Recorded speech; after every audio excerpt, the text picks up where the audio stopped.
Mateo, ang henyo. Credit to the author. M1361-70. Ang mga pangalan po na nandito ay galing sa mga name generator. Kung meron man pagkakatulad sa mga pangalan ng tao o lugar at pangyayari, ito ay tunay na hindi sinasadya. Bakit? Interesado ka ba sa top dog na ito? Hey! Pasensya na sa prangka kong pagsasalita, kung ang entrance exam na ito ay nakikipagkompetensya sa Peel Refinement, kalimutan mo na ang top dog, kahit ang personal disciple ay hindi mahirap. Pero para sa martial arts, hey. Hindi na nagpatuloy si Rowan Yang sa pagsasalita, ngunit ang kahulugan ng mga salitang iyon ay napakalinaw na. Dahil sa lakas ni Mateo, ang pagnanais na makuha ang pinakamataas na posisyon ay walang dadang kalokohan. Ngumiti si Mateo at sinabing, nagtatanong lang ako. Hindi kailangang seryosohin ni Brother Yang yan. Wala nga siyang ideyang ganito. Alam niyang kulang na kulang ang lakas ng kasalukuyan niyang kaharian. Maganda na ang kakayahang malampasan ang mga round. Simula nang dumating sa Heavenspan World, halos lahat ng enerhiya ni Mateo ay napunta sa pagpino ng Peel at paglikha ng Chaos Heavenspan Canon. Hindi masasabing nasasayang na ang martial arts, ngunit matagal na itong tumigil at hindi umusad. Sa oras na ito, isang batang babae na nakasuot ng dilaw na damit at isang matandang babae ang umakyat sa ikalawang palapag ng Clearwind Inn. Naku po, lolo't lola, nasabi ko na po na walang upuan sa ikalawang palapag, pero ayaw niyo pong maniwala. Hinabol ng waiter ang babaeng nakadilaw na damit paakyat sa ikalawang palapag at mariing pinilit. Hindi pinansin ng babaeng nakadilaw ang waiter. Sumulyap siya sa ikalawang palapag at mabilis na naglakad patungo sa mesang kinaroroonan ni Mateo. Sampal. Inihampas ng babaeng nakadilaw ang isang singsing sa mesa at sinabing may pagmamataas, bata, akin na itong upuan. May 500 low-grade Divine Essence Stones dito sa loob. Kunin mo na at bayaran mo ang bayarin. Ang natitira, ituring mo na lang na binili mo ang upuan na ito. Ngayon, ayusin mo na ako at umalis ka na. Ang pagiging dominante ng babaeng nakadilaw na damit ay nakakuha ng sulyap ng lahat. Gumagawa na naman ng kilos ang munting demonyo ng pamilya Chin. Ayos lang kahit matino ang batang ito. Kung hindi siya matino, malamang magdurusa siya. Walang pagpipilian, sino ang nag-utos sa kanya na magkatawang tao sa isang magandang lugar. Sa loob ng ilang taon, ang babaeng ito ay nakasakit kahit hindi mo alam kung gaano karaming tao ang nakasama. Malas din ng batang yan. Sa unang tingin, taga-probinsya pala siya. Hindi ko inaasahan na nakasalubong niya pala si Flora Chin pagpasok pa lang niya sa lungsod. Malinaw na alam ng ilang lokal ang pagkakakilanlan ng babaeng nakadilaw na damit, at lahat ay nagbigay ng simpatiyang tingin kay Mateo. Sumulyap si Mateo kay Flora Chin at tiningnan ang imbakan sa kanan, biglang nakangiting nagsalita, binibini, kung tatanggapin ko itong singsing na ito, akin ba ito? Nang makita ang eksenang ito, hindi maiwasan ang mga nakapaligid na manunood na madismaya. Lahat sila ay mga batang amo at binibini at hiniling na sana'y lumala ang sitwasyon para manood ng palabas. Hindi nila inaasahan na ganoon na lang ang takot ni Mateo. Hindi tinangkang itago ni Flora ang paghamak sa kanyang mga mata habang malamig na sinabi, syempre naman. Ang mesa mo ay hindi hihigit sa 300 Divine Essence Stones. Ang natitirang 200, ituring mo na lang na bigay mo. Tumango si Mateo at itinulak ang singsing na pangimbak, sabay ngiti, binibini, may 500 low-grade Divine Essence Stones dito, kunin mo yan at agad na maglaho sa harap ko, huwag mong maapektuhan ang gana ko. Nagulat ang lahat sa mga sinabi ni Mateo. Masyadong mabilis na bumaliktad ang takbo ng kwento. Hindi sila nakareact kahit sandali. Pero mabilis nilang napagtanto na isang magandang palabas ang darating. Mas lalo pang pinahirapan ni Mateo si Flora na bumaba sa entablado kaysa sa direktang pagtanggi. Tunay nga, agad na nagbago ang ekspresyon ni Flora, at galit niyang sinabi, nako, tinatanggihan mo ba ang mukha kapag binigyan ka? Alam mo ba kung ano ang ginagawa ng binibining ito? Kung gusto kitang patayin, isang salita lang yan. Dito rin pinakaayaw ni Mateo kay Flora, gusto niya agad ang buhay ng tao, at hindi man lang binibigyang halaga ang buhay at kamatayan ng ibang tao. Para masabi ang ganitong uri ng mga salita, naisip ni Mateo na malamang hindi kakaunti ang mga namatay sa kanyang mga kamay. Hindi kakilala ng batang Panginoon na ito at wala rin siyang interes na malaman. Sige na, pwede ka nang umalis. Huwag mong hadlangan ang mga kaibigan ko sa pagkain, malamig na sabi ni Mateo. Sanay na si Flora sa pagtakbo ng walang pakundangan. Kailan pa siya nakaranas ng ganitong uri ng insulto? Itinaas niya ang kanyang palad at sumugod kay Mateo. Lubos na tinipon ng palad na ito ang banal na asensya. Papatayin talaga nito si Mateo. Lumungkot ang mukha ni Mateo at talagang nagalit din. Bata pa ang Flora na ito, ngunit ang kanyang kaharian ay hindi mababa, nasa huling yugto na ng Grotto Profound. Bagamat umunlad ng husto ang cultivation ni Mateo, mas mahina pa rin siya ng kaunti kaysa sa late-stage Grotto Profound. Sa tingin ng ibang tao, si Mateo ay mayroon lamang bahaging dapat durugan. Sa oras na ito, kakaibang lumawak ang palad ni Mateo. Nagbago ang ekspresyon ng matandang babae sa likod ni Flora, at sumigaw siya, naghahanap ng kamatayan, at nauna pang ang nakaabot kahit nakalaunan ay gumalaw, at sumugod patungo kay Mateo. Ngunit sa oras na ito, isang bagzo ng hangingin ang dumaan. Lumitaw ang figure ni Roshi. Itinuro ang isang daliri, diretso niyang tinapik ang matandang babaeng lumilipad. Sampal. Isang malutong na tunog ng pagsampal ang umalangaw-ngaw. Diretso na sinampal sa lupa ang katawan ni Flora. Nangyari ang lahat ng ito sa loob lamang ng ilang sandali bago lumipad ang mga kislap mula sa isang piraso ng batong pingkian. Hindi pa nakakapag-react ang lahat, at tapos na ang lahat. Napakabigat ng sampal na ito ni Mateo. 5 bakas ng daliri ang kitang-kita sa mukha ni Flora. Natigilan ang lahat. Una ay dahil sa lakas ni Mateo. Pangalawa ay dahil sa hitsura ni Roshi Glard. Isang late-stage 2-star evil spirit ang nakatago sa tabi ng binata. Tama iyon, dahil sa pagtungo ni Roshi Glard sa Warmstone Capital City, nakapasok na siya sa late-stage 2-star.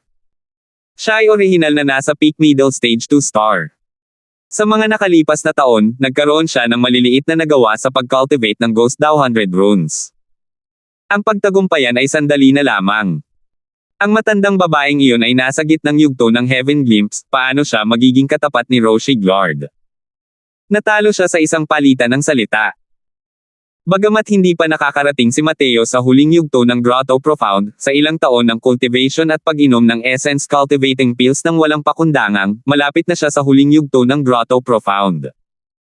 Dahil sa kapal ng banal na asensya ni Mateo, ang lakas niya ay hindi naman talaga mas mababa kaysa sa ordinaryong late-stage Grotto Profound. Kakapasok lang din ni Flora sa huling yugto ng Grotto Profound. Bukod pa rito, isang sulyap lang at malinaw na hindi pa siya nakaranas ng mga totoong laban noon. Paano siya magiging katapat ni Mateo? Ikaw. Ang lakas ng loob mong saktan ako. Ang lakas ng loob mong saktan ako. Pagpupunitin kita ng buo at ipapakain ang bangkay mo sa mga aso. At itong babaeng to, hahayaan kong kulitin siya ng mga tao, tapos sisirain ang mukha niya at ipadadala sa isang bahay aliwan, para hindi na siya muling magkatawang tao magpakailanman. Galit na galit si Flora at hindi pumilit ng sasabihin. Nang makita ng matandang babaeng iyon na lalong pumangit ang ekspresyon ni Mateo, palihim siyang nagmura at nagmamadaling sumigaw, "Nako, tumigil ka." Si Flora ay tunay na anak ng pamilya Chin. Kapag nangahas kang hawakan siya, mamamatay ka ng walang libingan. Gayunpaman, huli na ang lahat. Sapal. Sampal. Sampal. Isang sunod-sunod na malulutong na tunog ng pagsampal ang narinig ng lahat, hanggang sa manginig sa takot ang mga nakapalibot na nanunood. Ang ilan ay hinawakan pa ang kanilang mga mukha, na parang ang mga sampal na iyon ay ipinapatak sa kanilang mga mukha. Tahimik ang ikalawang palapag ng Clearwind Inn. Tanging sunod-sunod na tunog ng pagsampal sa mukha ang maririnig. Nang tumigil si Mateo, ang magandang mukha ni Flora ay nagumbok na at naging ulo ng baboy, hindi na makilala. Huminga ng malalim ang lahat. Para manggahas na sampelan ng isang inapo ng pamilya Chin ng ganito, malamang kakaiba ang taong ito, di ba? Sa murang edad, hinahangad ko ang buhay ng tao sa bawat pagkakataon. Noong una ay gusto lang kitang turuan ng isang maliit na aral, pero napukaw mo na ang iyong hangerem pumatay sa kaibigan ko. Hindi na iyon ang kayang solusyonan ng isang sampal. Kung ganito ang gagawin, paanong may ganang kumain pa rin si Mateo? Wala na siyang gana kumain. Inihagis ni Mateo ang singsing na imbakan ni Flora sa waiter at malamig na sinabi, "Tinatrato tayo ni Miss Chin, kaya hindi magandang tumanggi. Ang sobrang Divine Essence Stones, ituring mo na lang itong kabayaran sa Clearwind Inn." Pagkatapos magsalita, inilabas ni Mateo ang lahat ng tao sa Clearwind Inn at naglakad palayo ng hindi lumilingon. 1362.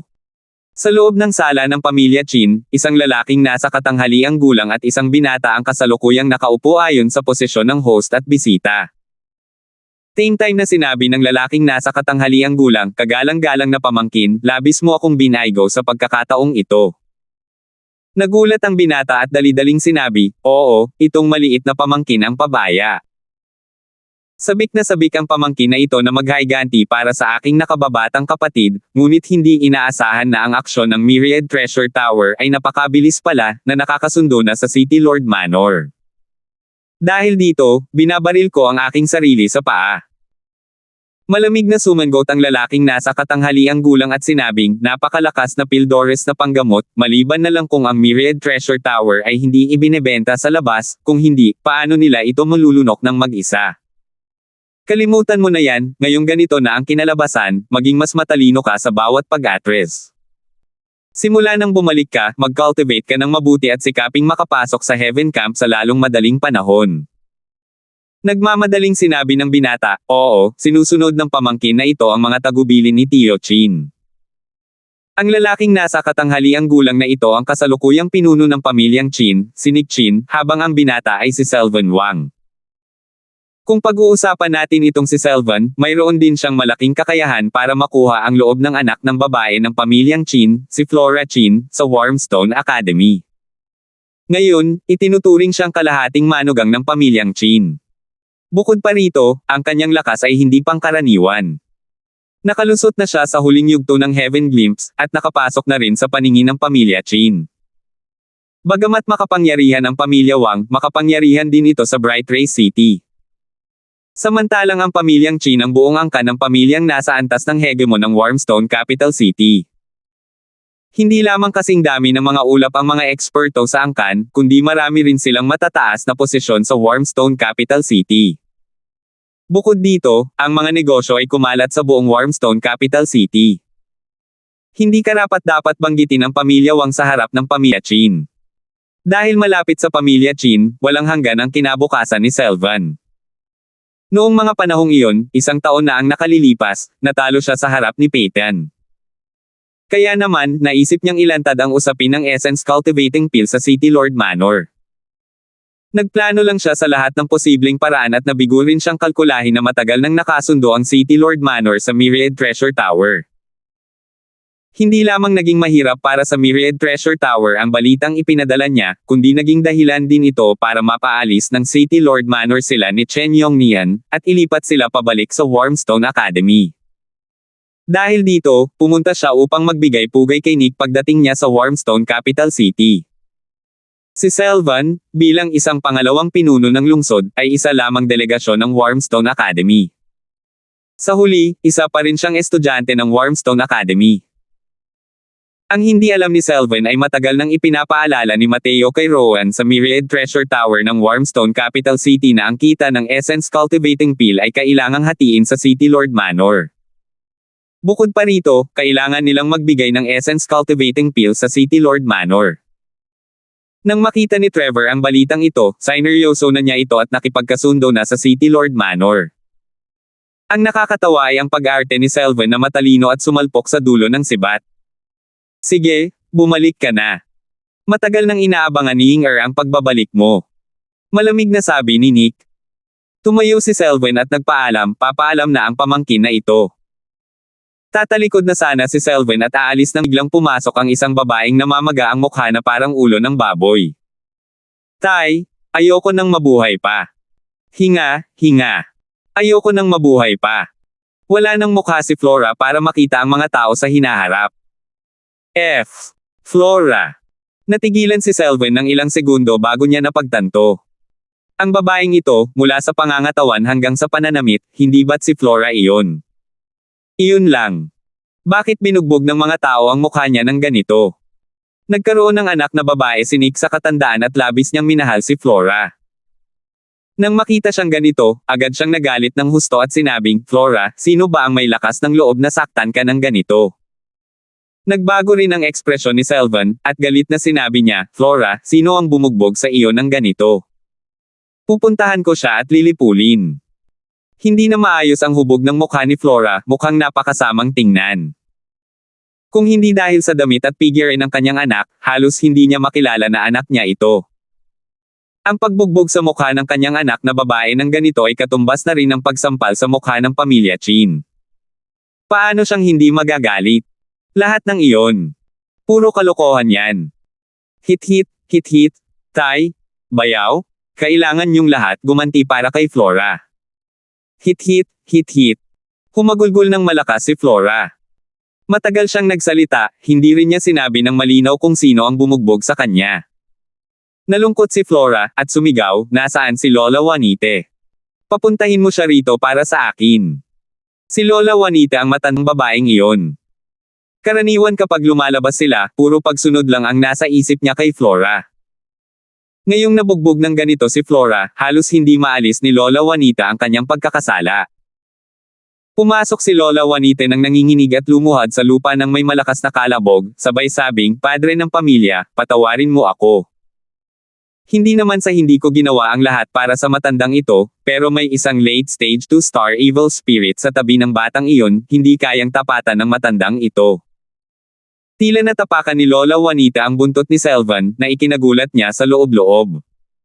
2-star evil spirit. Hindi naman siguro nagkataon lang, di ba? Ang katabi lang ni Mateo ay isang middle stage 2-star evil spirit. Maaari kayang nakalusot ito. Lihim na naisip ni Selvan sa sarili. Nang mabanggit ang 2-star evil spirit, parang si Mateo agad ang naisip niya. Para sa isang karaniwang tao, halos walang sino man ang nakakapagdala ng 2-star evil spirit. Humph! Kapag napahiya ang amo, namamatay ang nasasakupan. Binugbog ng ganito si Flora, pero ayos ka lang. Dapat mamatay ka. Galit na sabi ni Nick. Ang ekspresyon ni Lola Juanita ay naging lubhang pangit. Paano siya naging maayos? Malinaw na malubhang nasugatan na siya, di ba? Sa pagkakataong ito, nagsalita si Selvan, Tio, huwag ka munang magalit. Mas mabuting pakinggan mo muna ang paliwanag niya hanggang sa huli. Nanginginig na ikinwento ni Lola Juanita ang mga pangyayari ngayon. Lalong pumangit ang ekspresyon ng mukha ni Selvan. Pagkarinig sa description ni Lola Juanita, ang taong gumawa ng hakbang ay malinaw na si Mateo. Tio, sa tingin ko, alam ko na kung sino ang bumangga kay Flora. Seryosong sabi ni Selvan. Nagbago ang ekspresyon ni Nick, at sinabi niya, maaari kayang ang punk na nagngangalang Mateo ang tinutukoy mo. Seryoso ang ekspresyon ni Selvan habang tumatango. Alam niyang nakarating na si Mateo sa Warmstone Capital City ngunit hindi niya inaasahan na magtatagpo ang mga kalaban sa isang makitid na daan. Pagdating ni Mateo, agad niyang binugbog ang kanyang hipag sa ulo ng baboy. Pero maganda rin ang ganitong paraan, kahit papaano, si Nick ay talagang hindi uupo lang ng walang pakialam. Flora, tiyak na mahuhuli ni tatay ang batang iyan at hahayaan kang makapaglabas ng sama ng loob. Lola Juanite, dalhin mo si Flora palayo at papahingahin mo siya ng maayos. Mapagmahal na sabi ni Nick. Nanlilin lang si Nick, hinikayat si Flora na umalis. Pagkaalis ni Flora, naging malungkot pa rin ang ekspresyon ni Nick. Simula nang dumating ang punk na ito sa Warmstone Capital City, malamang ay opisyal na siyang sumali sa Myriad Treasure Tower. Dahil protektado ang Myriad Treasure Tower, napakahirap nito. Sabi ni Nick na may sakit ng ulo. Hindi siya basta-basta binata. Galit ay galit, ngunit alam din niya na ang Myriad Treasure Tower ay hindi maaaring pukawin. Kahit na siya ang pinuno ng pamilyang Chin, hindi pa rin siya sapat na kwalipikado para harapin si Trevor. Ang mga taong kayang makipag-usap kay Trevor ay ang kanilang matandang lalaki lamang, ang henerasyong iyon. Tama ang pagtatasa ni Nick sa sitwasyon at alam niyang kahit mababa ang kaharian ni Mateo, sa pamamagitan ng pag-asa sa Essence Cultivating Pill, tiyak na hindi mababa ang kanyang katayuan sa Myriad Treasure Tower. Maaari ba itong matalo ng walang kabuluhan? Natural na hindi ito matatanggap ni Nick. Sa Clearwind Inn na iyon, nagkakagulo ang mga dragon at isda. Binugbog ni Mateo si Flora hanggang maging ulo ng baboy sa harap ng napakaraming tao. Bukas, malamang ay malalaman na ng buong Warmstone Capital City. Kung hindi niya ibinubuhos ang galit na ito, paano makakapanatili ng paninindigan ang kanyang pamilyang Chin sa Warmstone Capital City sa hinaharap? Nag-aalab ang galit ni Sylvan habang sinasabi niya, "Tio, bantayan natin ng mabuti ang Myriad Treasure Tower." Hindi ako naniniwala na kaya niyang magtago sa Myriad Treasure Tower. Hanggat lalabas siya, marami tayong paraan para guluhin siya hanggang sa mamatay. Nadiskubre niya nang may pagkadismaya na si Mateo ay parang isang porcupino, hindi niya kayang kumagit. Ang ekspresyon ni Nick ay napakapangit habang tumatango at sinabing, "Sa ngayon, ganito lang din ang mangyayari." 1363. Ang pamilya Chin at si Sylvan ay patuloy na nakatitig sa Myriad Treasure Tower, sinusubukang maghintay sa paglabas ni Mateo. Pero nagbantay sila ng kalahating taon at hindi hinintay ang paglabas ni Mateo. Pagkabalik mula sa Clearwind Inn, direktang pumasok si Mateo sa isang pribadong lugar. Bago ang entrance exam, kinailangan pa ring dagdagan ni Mateo ang kanyang lakas ng mabilis. Habang lalo niyang naiintindihan ang mga bagay-bagay, lalo ring nararamdaman ni Mateo na hindi simple ang entrance exam na ito. Nakaramdam din siya ng matinding pressure. Sa loob ng World Suppressing Steel, kasaluyang iniintindi ni Mateo ang Vast Heaven Sword Art. Ito ang paraan ng paglilinang na naunawaan ng Absolute Heaven sa World Suppressing Steel. Para sa mga Mateo noon, hindi ito maintindihan. Pero ngayon, nalikha na ni Mateo ang Chaos Heaven Span Cannon, ang kanyang mga abot tanaw ay naging napakalawak na. Hindi na angkop para sa kanya ang ganitong paraan ng paglilinang. Ang dahilan kung bakit pinag-aralan ni Mateo ang Vast Heaven Sword Art ay dahil gusto niyang kunin ang mga merito at lumikha ng isang sword daw na pag-aari niya. Bagamat makapangyarihan ang mga teknik sa pakikipaglaban ng lahi ng dragon, may pakiramdam si Mateo na ang kanyang atavism Dragon Soul ay may ilang limitasyon din. Kung pag-uusapan ang pagpapanatili, maaaring hindi na ito hihigit pa sa martial daw. Kaya naman, nagpasya pa rin siyang maglakad gamit ang dalawang paa at umunawa ng mga batas. Sa kasalukuyan, naabot na ng kaharian ni Mateo ang hangganan ng mga batas. Matagal nang hindi natutupad ang kanyang kaalaman sa mga batas ng sword daw. Ang isang martial technique na orihinal na napakalakas sa Immortal Grove World ay karaniwan na rin ngayon. Tutal, napakalaki ng pagkakaiba sa pagitan ng isang bagsak na mundo ng Empyrean at ng Heavenspan World. Ang mga limitasyon ng Immortal Grove World ang nagtakda ng mga likas na kakulangan ng mga pamamaraan ng cultivation at martial techniques. Ang lahat ng ito ay nagtulak kay Mateo na lalong humusay. "Senior, kung titingnan mo itong Vast Heaven Sword Art ngayon, puno ito ng mga kapintasan." Sabi ni Mateo nang may mapait na ngiti. Siyempre naman. Bagamat ang pamamaraang ito ng paglilinang ay nagmula sa World Suppressing Steel, ang mga bagay na nauunawaan ay isang hibla lamang ng buhok mula sa siyam na baka. Kung ang paglilinang ayon sa pamamaraang ito, ang mga nagawa ng isang tao ay magiging limitado, sabi ni Dustless. Masyadong mababaw ang aking kasalukuyang pag-unawa sa mga batas ng sword daw. Kahit naharapin ang Lesser Heavenspan Mountain, hindi ako makakagawa ng isang sword daw martial technique na akin din, walang magawang sabi ni Mateo. Kamakailan lamang, ang mga batas ni Mateo sa sword daw ang nangingibabaw sa Immortal Grove World, na nagpamangha sa hindi mabilang na mga powerhouse.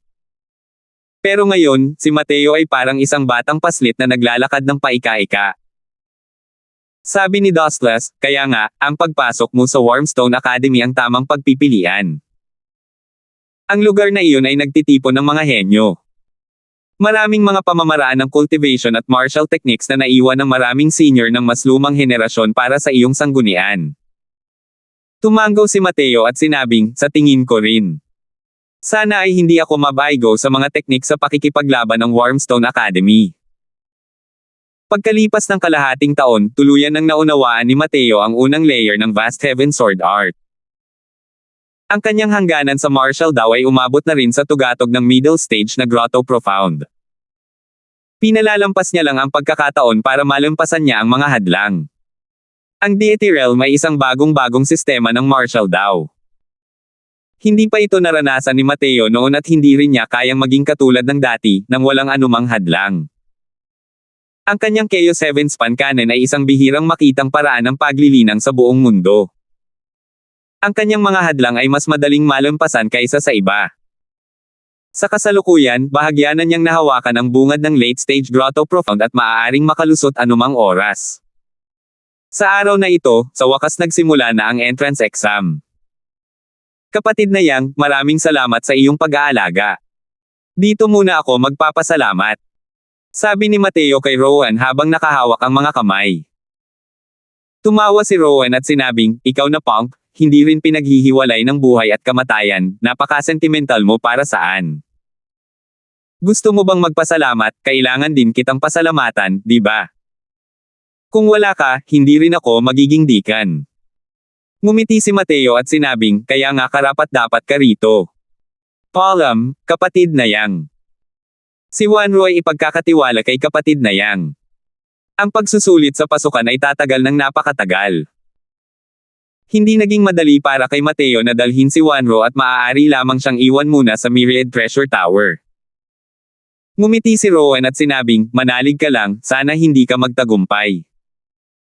Natigilan si Mateo, at agad na humagalpak ng tawa. Palagi pa ring iniisip ng lalaking ito na sumali siya sa Myriad Treasure Tower. Binasag ni Mateo ang jade tablet na nasa kanyang kamay, at agad na naglaho ang kanyang anyo. Ang jade tablet na ito ang token na natanggap mula sa Wormstone Academy matapos ang matagumpay na pagpaparehistro. Hanggat mabasag ng isa ang jade tablet, automatikong ililipat ang aplikante sa assessment place. Ang pagsusulit sa pasukan ng Wormstone Academy ay kadalasang kinasasangkutan ng 10-10 milyong tao. Natural na imposible itong maisgo sa loob ng akademya. Kaya naman, espesyal na nagbukas ang Wormstone Academy ng isang espasyo na gagamitin para sa pagsusulit sa pasukan. Tungkol naman sa pagpaparehistro, matagal na itong inihanda ng Myriad Treasure Tower para kay Mateo. Naramdaman na lang ni Mateo na nanlabo ang kanyang mga mata, at nakarating siya sa isang kakaibang lugar. Ito ang numero mo, kunin mo ang numero at maghanap ka ng sarili mong upuan ng lotes.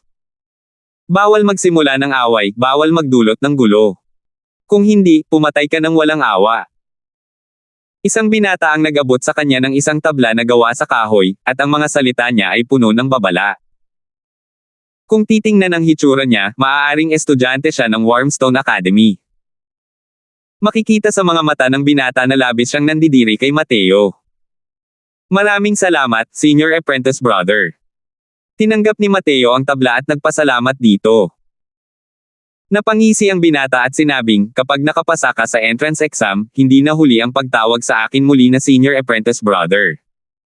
Sige, sige. Sa kanyang paningin, imposibleng makapasa si Mateo, ang baguhang nasa middle stage grotto profound, sa entrance exam. Kaya naman, hindi niya kailangang maging magalang. Ngumiti lang si Mateo at hinanap ang upuan ng lotes niya ayon sa numerong nasa tabletang kahoy. Sa harap ng kanyang mga mata ay isang napakalaking liwasan na umaabot hanggang sa kawalang hanggan. Sa plaza, siksikan ito sa mga tao, hindi bababa sa 1,000,000, at kahanga-hanga ang tanawin.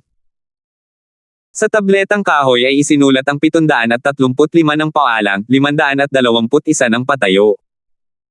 Hindi rin nagatubili si Mateo, mabilis niyang nahanap ang kanyang upuan ayon sa mga koordinasyon na nakasulat sa kahoy na tableta. Ito ay isang upuang lotes na may sukat na isang talampakang kwadrado, na hinubog gamit ang mga ilusyon ng pagkakaayos, kapansin-pansing matingkad at parang buhay na buhay. Hindi rin nagatubili si Mateo, diretsyong umupo rito at nagsimulang magnilay-nilay. Kuya, pinilit ka rin ng pamilya mo na sumama at maging extra, di ba? Bigla, isang medyo mataba sa katabing upuan ang nagsimulang makipag-usap kay Mateo. Hindi pa dumarating ang oras. May mga aplikante pa rin na sunod-sunod na nagmamadali. Medyo marami ang nagbubulungan. Nang marinig ni Mateo ang boses, hindi niya maiwasang lumingon. Ang matabang iyon ay malinaw na isang taong madaling pakisamahan, at nakangiting sinabi niya, ako si Jingyi Wan ng Brilliant Peace City. Huwag mo akong tingnan ng ganyan, hindi ko rin alam kung bakit nakahawak ang ulo ng tatay ko, na nagbibigay sa akin ng napakasamang pangalan. Hoy, ano ang pangalan mo? Kiniliti si Mateo sa maliit na matabang ito at nakangiting sinabi, ako si Mateo. Narinig ko. Ang ganda ng pangalan, hindi tulad ko. Hay! Naku, tama, pinilit ka rin ng pamilya mo na maging extra, di ba? Pag-ulit ni Jingyi sa tanong. Maging extra. Naguguluhan na tanong ni Mateo. Oo. Ang lakas mo, sa palagay ko ay mahuhulog ka sa ikalawang araw. Dahil hindi ka extra, para saan? Tanong ni Jingyi. Ngumiti lang si Mateo at hindi na nagbigay ng anumang paliwanag. Kinausap ni Jingyi ang sarili, hay nako, kahit medyo mas malakas ako sa'yo, sa palagay ko ay sapat na ang 5 hanggang 6 na araw. Sinabi kong hindi ako sasama, sabi ng matandang lalaki ko ay hahanapin niya ako, ang pinakapangit na asawa ng Brilliant Peace City. Diyos ko, hindi ba ako pinapatay nito? Natuklasan ni Mateo na ang matabang ito ay palabiro, at siya lang ang may hawak ng mga biro. 5 o 6 na araw. Nasa huling yugto ka na rin ng Grotto Profound. Hindi naman ito kasing tagal ng ilang araw sa Heaven's Might ngayong round, di ba? Tanong ni Mateo na may pagtataka. 1364. Hey, mukhang kaunti lang ang alam mo, pero hindi pa sapat yan para mabilang. Sadyang nagpalipat-lipat ng isip si Jingyi. Sabihin mo nga. Sabi ni Mateo. Alam ni Mateo na ang 3 balakid sa pagsubok ay ang Heaven's Might, Earth Carnage, at Illumination, at alam din niya na ang bawat checkpoint ay nakakapatay ng maraming tao. Pero kung tungkol sa mga detalye, hindi niya alam. Kahit si Peyton o si Rowan, sinasadya man o hindi nila sinasadyang iniwasan ang paksang ito. Alam ni Mateo ang kanilang mga motibo, kaya hindi na rin niya ito pinilit. Ang bawat pagsusulit sa pagpasok ay nakakaapekto sa 10-10 milyong tao, paano ang pagsusuri? Ang unang hadlang na ito, ang Heaven's Might, ay ginagamit upang linisin ang mga tao. Ang round na ito ang mag-aalis ng karamihan sa mga tao. Ang mga makakalusot dito ay pawang mga henyo sa mga henyo. Sa totoo lang, ang mga may kwalifikasyon na sumali sa entrance exam na ito ay maaari ng tawaging mga henyo. Pero sa kapangyarihan ng langit sa round na ito, ang layunin ay lipulin ang karamihan sa mga henyo. Kumilos ang puso ni Mateo, at nagtanong, magkano ang halos maalis? Mapait na ngumiti ang maliit na mataba at sinabing, mahigit 70%. Sa madaling salita, pagkatapos ng round na ito, ang mga namumukod tangi lamang sa Grand Completion Grotto Profound at Late Stage Grotto Profound ang matitira. Ang iba ay halos walang pag-asa na makapasa. Pero labis na nagulat si Mateo nang marinig niya ito. Hindi rin niya inaasahan na ang unang balakid na ito ay magiging ganito kalupit. Hindi nakakapagtaka na sinabi ng matabang ito na sila ni Mateo ay nandito bilang mga extra. Ganito ha, kung ganoon. Talaga, sumuko ka na ba?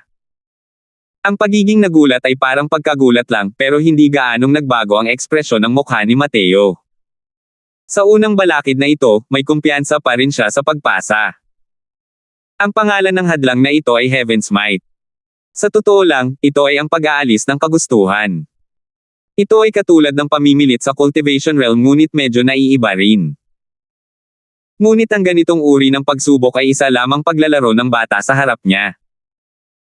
Ang Warmstone Capital City na ito, gaano man kalakas ang paghahangad, imposible ring malampasan ang Divine Lord Realm. Ang Mateo na nagpino sa Lesser Heavenspan Mountain ay nakalimutan ang isang maliit na Divine Lord Realm, kahit ang kalooban ng isang tunay na Diyos ay maaaring makalimutan ang tungkol sa pagpapaalinlangan sa kanya kahit kaunti. Dito nakasalalay ang kanyang kumpiyansa. Maliban na lang, hindi plano ni Mateo na gamitin ang kagustuhan ng Lesser Heavenspan Mountain. Gagamitin niya ang sarili niyang kagustuhan para lumaban. Kung hindi na niya talaga kaya pang sumabay, mandarambong na siya.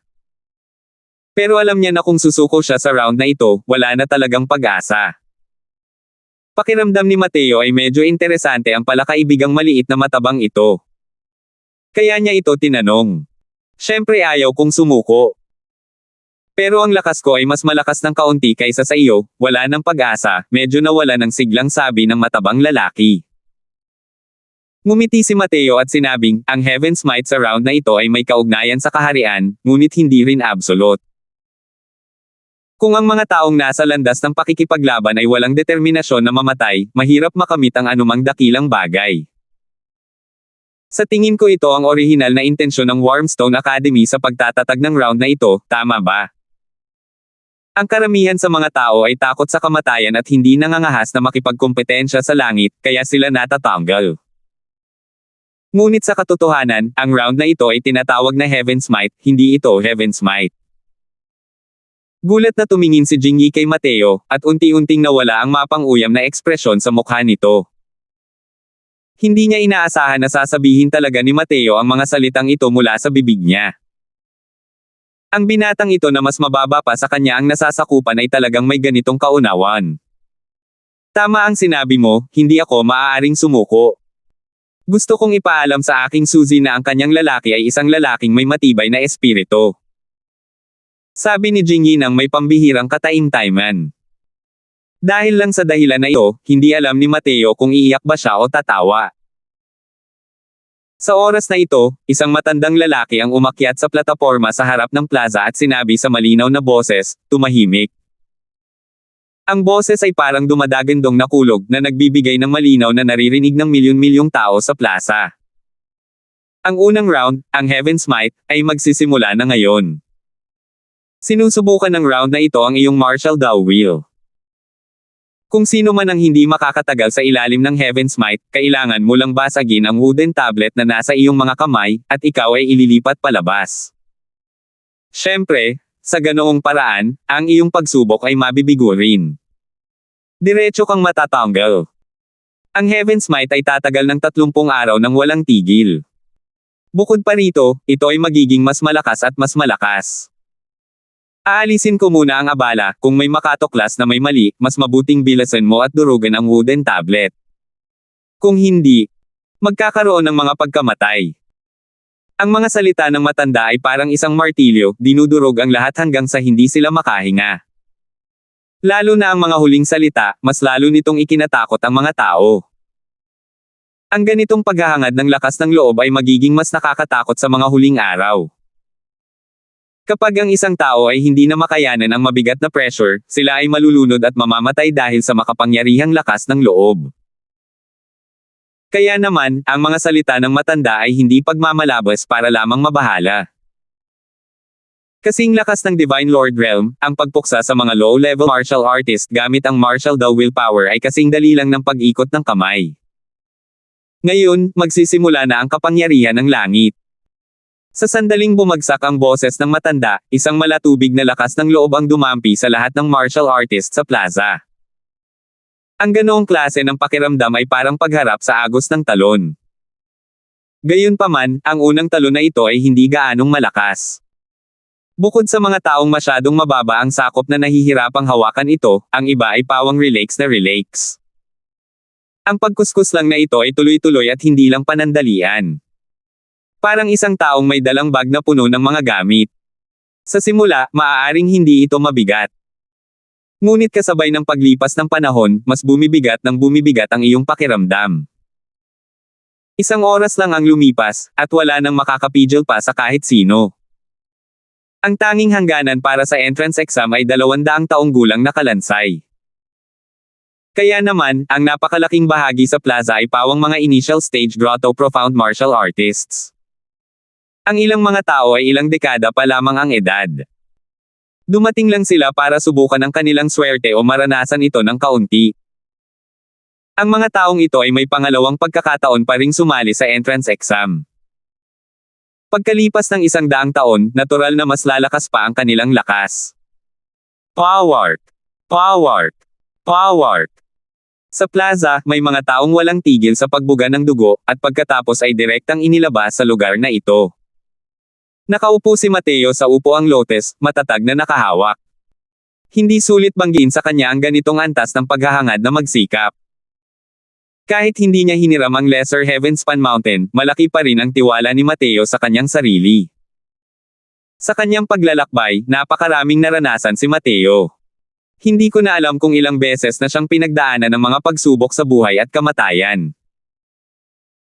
Hindi isinasaalang-alang ang landas ng pagsuwi sa kalangitan sa Immortal Grove World, ang engkwentro sa loob ng Spatial Storm ay hindi ang kayang isipin ng mga ordinaryong tao. Ang kanyang martial Dao determination ay matagal ng matatag na parang bato. Ang tinatawag na Heaven's Might ay nakatarget lamang sa mga martial artist ng Grotto Profound Realm. Hindi posible na maging ganito kalakas. Para lang sa mga martial artist ng Grotto Profound Realm, medyo malakas ito.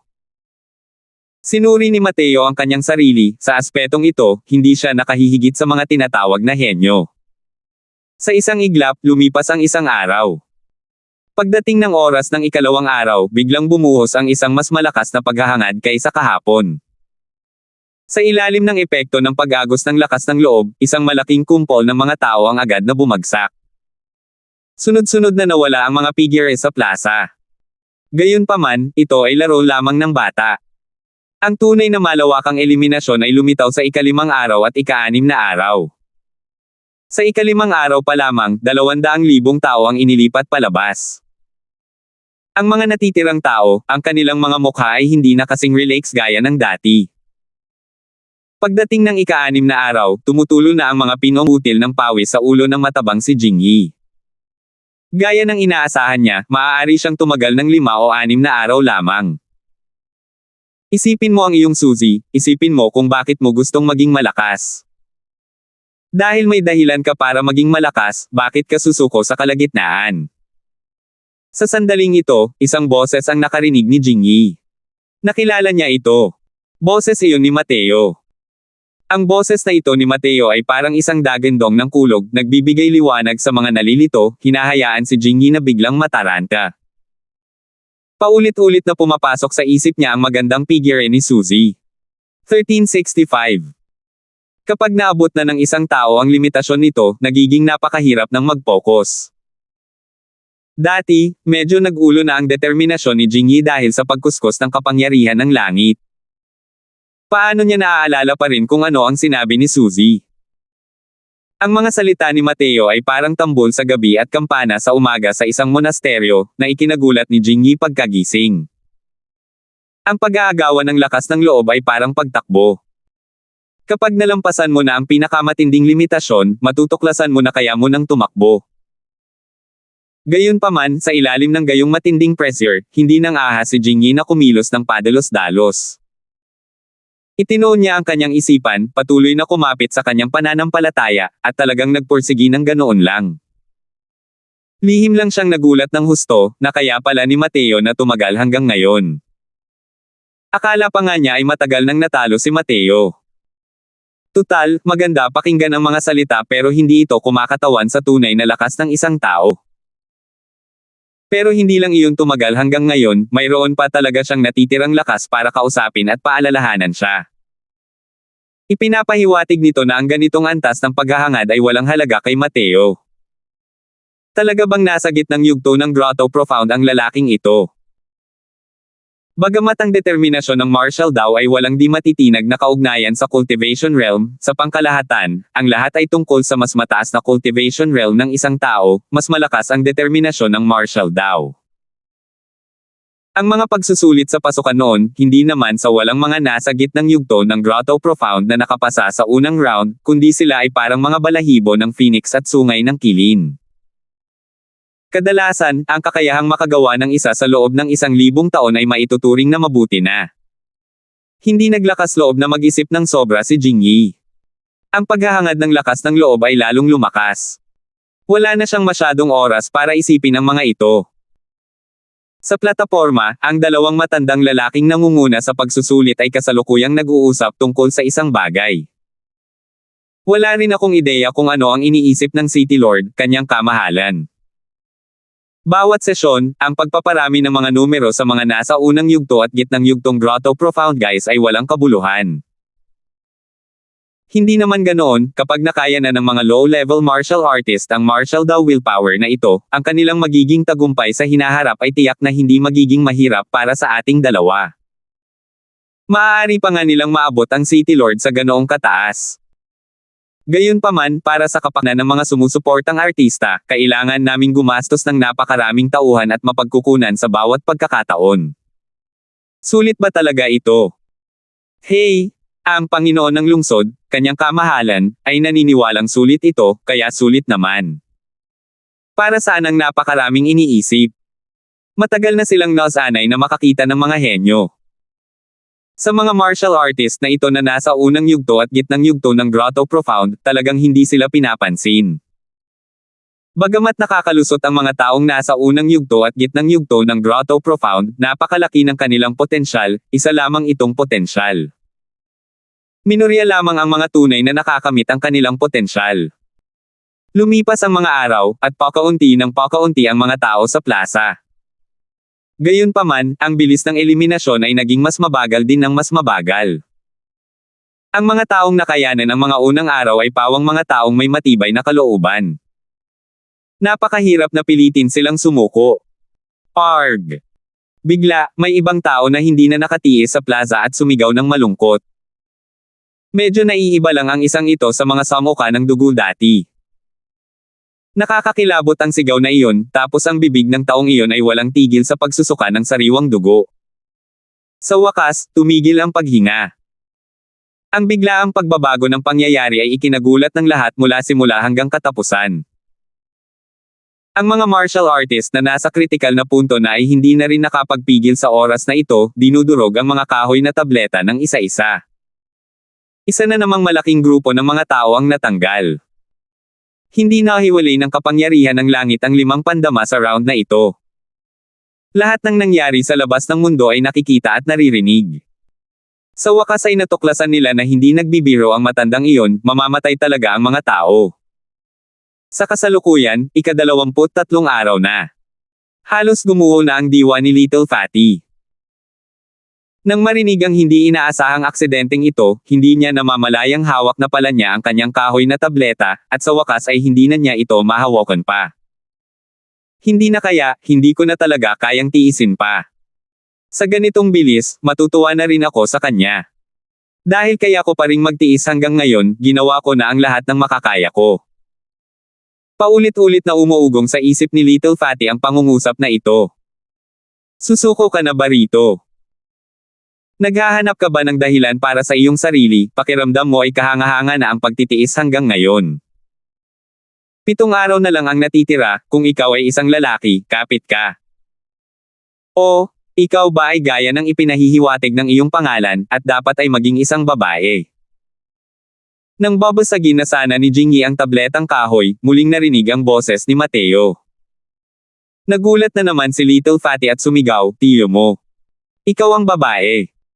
Ako, si Jingyi, ay isang matuwid at matapang na lalaki. Hindi ba't 7 araw lang? Tiyak na magpupumilit ang iyong ama na makita ka. Suzy, panoorin mo, ang iyong tauhan ang pinakakahanga-hanga. Ang itingal ni Little Fatty ay tila lalong nakakairitang sa tainga sa plaza. Ibinigay ng lahat ang kanilang buong atensyon upang labanan ang paghahangad ng lakas ng loob. Dahil sa kanyang nakakatawang sigaw, ang ilan sa mga martial artists sa paligid na nakarating na sa kritikal na punto ay agad na hindi na nakapagpigil, binasag kahoy na tableta isa-isa, at naglaho. Kahit si Mateo ay halos hindi na rin makatiis. Mabuti na lang at may natitira pa siyang lakas ngayon at hindi pa siya tuluyang natamba. Ngunit ang sigaw ni Jingyi ay gamulat sa 2 matandang lalaki sa plataporma. Yung matabang sumigaw kanina lang ay mukhang kakapasok lang sa huling yugto ng Grotto Profound. Hindi ko inaasahan na kaya niya palang magtiis hanggang ngayon. Sus Mariosep. Hindi ito tama. Manem. Anong problema? Isa nga siyang late-stage Grotto Profound. Hindi siya ang tinutukoy ko. Tingnan mo nga yung batang yan sa tabi niya. Manem. Middle stage Grotto Profound. Nako. Hindi naman lumalabo ang paningin ko, di ba? Ang isang middle stage Grotto Profound ay nanatili pa rin hanggang ngayon. Hindi lang yan. Kita mo, kalmado ang ekspresyon niya. Parang walang gaanong epekto sa kanya ang paghahangad na ito. Ito.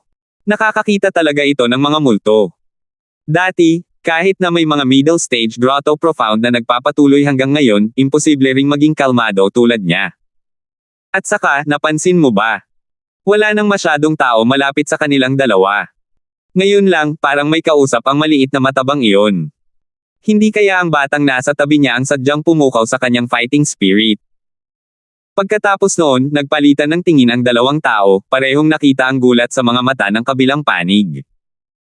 Ang isang middle stage Grotto Profound ay mayroon pa ring natitirang lakas para pukawin ang fighting spirit ng ibang tao kahit nasa 23 araw na siya. Nakakatakot talaga ang lakas ng loob na ito. Sa simula, mayroon pa ring ilang 10,000 tao sa plaza. Hindi mapapansin ng 2 matandang lalaki sina Mateo at Jingyi. Pero ngayon, dahil sa sigaw ni Little Fatty, matagumpay nitong nakuha ang atensyon ng lahat. Hindi lang sila, ang mga tao ng Wormstone Academy na nag-organisa ng pagtatasa sa pagkakataong ito ay napansin lahat si Little Fatty. Biglang nabaling ang tingin ng estudyanteng nagbigay ng token kay Mateo, at tumingin kay Mateo ng may matinding gulat. Anong problema, Janchen? Nagulat ka ba sa buhay na kayamanang iyon? Pero ang kaunting lakas na ito na kayang magpatuloy hanggang ngayon, ay talagang hindi madali. May isa pang estudyante sa tabi niya. Nang makita ang hitsura ni Janchen, hindi napigilan ng estudyante ang pagtawanan siya. Ang dalawang taong ito ay parehong estudyante ng Inner Court. Ang isa ay nagngangalang Janchen, at ang isa naman ay Fang Song. Pareho silang mga eksperto sa Earth Camp. Sinulyapan siya ni Janchen at sinabing, hindi naman kakaiba ang kakayahang magpumilit hanggang ngayon ng isang late-stage Grotto Profound. Pero ang isang middle-stage Grotto Profound na nagpupumilit hanggang ngayon ay nakakagulat. Tingnan mo ang batang nasa tabi niya. Ako ang nagbigay sa kanya ng wooden tablet. Noon, tinatawag pa rin niya akong senior apprentice brother at kinamumuhian ko siya. Hindi ko inaasahan na nagpumilit pa rin pala siya hanggang ngayon. Hindi pa rin napansin ni Fang Song noong una. Nang marinig niya ang sinabi nito, hindi niya maiwasang magulat. Hey, hindi ko inaasahan na may mga pagkakataon ka rin na nagkakamali ka sa paghatol. Kung titingnan ang hitsura niya, may lakas pa rin siya. Malamang hindi siya matatalo ng Heaven's Might round na ito. Hindi ko lang alam kung ilang puntos ang kaya niyang makuha, natatawang sabi ni Fang Song. 1366. 30 araw na ang nakalipas. Ang mga susuko sa hamon, umalis na sa hanay. Ang mga patuloy na humahamon, manatili sa kanilang pwesto. Simula ngayon, sa bawat araw na magpupersage ka, makakakuha ka ng 5 puntos sa akademya, walang limitasyon. Ang mga salita ng matanda ay parang isang pagpapatawad na nagbigay daan sa mga taong nagpumilit na makahinga ng maluwag. Tumalon agad si Little Fatty, ikinakaway ang kanyang mga kamay at pinapadyak ang kanyang mga paa sa tuwa, habang tumatawa ng malakas. Hahaha. Hindi ko inaasahan na ako, si Jingyi, ay nakayanan ko. Nakayanan ko talaga. Kumunat ang noo ng matanda, at sinabi niya sa malamig na boses, ang mga makakapasa sa round ay hindi dapat magingay. Kung hindi, sila ay mapapatalsik sa pagsusulit. Parang isang nauubos na bola si Jingyi, maingat na lumabas sa itinalagang lugar.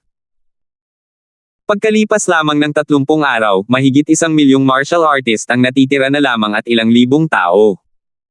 Ang antas ng eliminasyon na ito ay maaaring ituring na kakilakilabot. Kasunod ng anunsyo ng matanda, ang karamihan sa mga tao ay tumigil sa paghamon. Para sa karamihan ng mga tao, ang kanilang lakas ng loob ay matagal nang umabot sa limitasyon at maaaring gumuho anumang oras. Patuloy na humamon, napakalaki ng panganib. Sa pag-alis na ito, agad na naging lubhang walang tao ang napakalaking plaza. Isang napakalaking plaza ang natira na may 4 hanggang 500 tao lamang. Nakapagtagumpayan nga ang batang nasa gitnang yugto ng Grotto Profound. Wala talaga siyang ideya kung gaano siya katagal. Pagkatapos ng 30 araw, ang lakas ng paghahangad na maglinis ay tataas ng ilang beses. Ang pinakamahusay na record ng Wormstone Academy sa Middle Stage Grotto Profound ay 50 puntos lamang. Sa palagay ko ay sapat na iyon para sa batang ito na tumagal ng 3 araw. Manam, halos ganito na nga ang pamantayan. Hindi ko lang alam kung paano magiging numero 1 ang Heaven's Might. Hey, mahirap sabihin yan. Sina Sean Chin ng pamilya Chin, Yu Kang Su ng pamilya Su, Cairo Siang ng pamilya Siang, Emeka Wu ng pamilya Wu, pati na rin ang ilang mga disipulo ng mga pangunahing county, ay pawang may pag-asa. Ang kanilang lakas ay halos pares, depende ito sa kung kaninong lakas ng loob ang mas malakas. Pinag-usapan ng dalawang matandang lalaki ang susunod na kompetisyon. Simula ngayon, ito na ang tunay na pakikibaka. Ang mga puntos na makukuha simula ngayon ay maaaring maipon at dalhin sa akademya. Higit sa lahat, ang bilang ng mga puntos ang siyang magtatakda kung sino ang magiging nangungunang dog sa huli. Boom! Isang maringal na lakas ng loob ang bumaba mula sa langit. Nang makita ang eksenang ito, ang mga mukha ng mga taong umatras mula sa plaza ay lubhang nagbago. Lihim silang natuwa sa pagtigil. Kung hindi, paano nila ito makakayanan, ganito kahirap? Ang kasalukuyang presyon ay direktang doble ang lakas kaysa ngayon. Kahit si Mateo ay nakandam din ng biglang pagtaas ng presyon sa buong katawan niya, at hindi na siya kalmado tulad ng dati. Sa ikalawang araw, ang pag-agos ng lakas ng loob na ito ay direktang dumobble muli sa ibabaw ng orihinal na pundasyon. Sunod-sunod na bumagsak ang mga henyo. Bawat isa sa kanila ay labis na nagsisisi at nagagalit. Ngunit ang mga taong ito ay hindi inilabas. Patuloy nilang pinanood ang laban sa waiting area. Sa ikatlong araw, dumobble muli ang lakas ng loob. Ang antas ng pagpapatong-patong na ito ang nagpatindi sa presyon ng lahat sa plaza. Tumulo ang mga pinong butil ng pawis sa noo ni Mateo. Sa wakas ay nakaramdam siya ng matinding pagkabalisa. Nang makita ang eksenang ito, nabasag ang mga buko-buko ni Jingyi, at naisip niya sa sarili, sige na, Mateo. Kapag nakapasa ka sa pagsusulit, tiyak na iimbitahan ka ng kapatid na ito para uminom. Alam niya na ang dahilan kung bakit niya nalampasan ang unang round na ito ay dahil sa paghihikayat at tulong ni Mateo. Kung wala si Mateo, maaari lamang siyang tumagal ng 5 o 6 na araw. Ngayon, mahimalang nakaligtas siya. Kahit na natanggal siya sa likuran, sapat na rin iyon para matahimik ang mga lumang bagay na iyon pagbalik niya sa pamilya. Dumobble ang lakas ng loob araw-araw kumpara noong nakaraang araw. Kapag naipon ng ganito, lalo itong magiging nakakatakot. Ang ikinagulat lang ng dalawang matandang iyon ay ang katotohanang nalampasan pa ni Mateo ang kanyang inaasahan at tumagal ito hanggang ika-5 araw. Ang kasalukuyang si Mateo ay basang-basa na ng pawis sa buong katawan. Malinaw na malapit na niyang maabot ang kanyang limitasyon. Nakakaya pa rin palang magtiis ng batang ito hanggang ngayon. Kahit hindi mataas ang kanyang kaharian, napakalakas naman talaga ng kanyang lakas ng loob. Oo. Ang mga middle stage grotto profounds na kayang tumagal hanggang ika-5 araw ay matagal nang hindi lumalabas. Pero mukhang naabot na niya ang kanyang limitasyon. Malamang hindi na siya makakaraos bukas. Ganoon din ang naramdaman ng kabilang panig. Dahil sa kasalukuyang kalagayan ni Mateo, at sa muling pagdoble ng kanyang determinasyon kinabukasan, wala na siyang paraan para magtagal. Boom! Pagdating ng ika-6 na araw, isang malakas na lakas ng loob na katulad ng bundok tayang dumidiin kay Mateo hanggang sa parang nabara ang kanyang dibdib, halos samuka ng dugo. Kung sabihin nating ang lakas ng loob sa unang araw ay 100 talampakang talon na nabuo ng isang maliit na batis, kung gayon ang kasalukuyang lakas ng loob ay 100,000 talampakang talon. Sapat na ang lakas ng pagkuskus na iyon para sirain ang lahat. Matagal nang pinapansin ni Janchen si Mateo. Nang makita ito, sinabi niya kay Fang Song, hindi ko talaga inaasahan na kaya niya palang magpumilit hanggang ika-36 na araw. Ngumiti si Fang Song at sinabing, kung hindi ako nagkamali ng pagkakatanda, nagpumilit ka rin pala ng 40 araw noon. Pero nasa grotto profound ka na ng husto noong panahong iyon.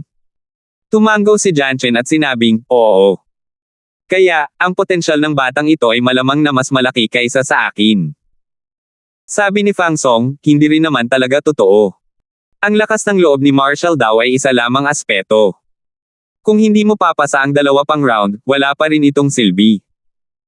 Dahan daw ang lumipas ang oras. Sa isang kisap mata, lilipas na ang ika-36 na araw.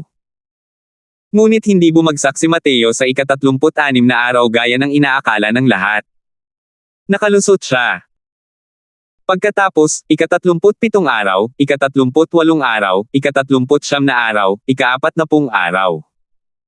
Sa bawat araw na lumilipis, lalong lumalakas ang pagkamangha sa puso ng lahat. Para lang si Mateo na isang ipis na hindi mapapatay. Tuwing iniisip ng mga tao na babagsak na siya, itinutuwid niya muli ang kanyang likod at makakayanan ito. Ngayon, mahigit 20 katao na lang ang natitira sa buong plaza. Ang mahigit 20 kataong ito, bukod kay Mateo, ay pawang mga Grand Completion Grotto Profound.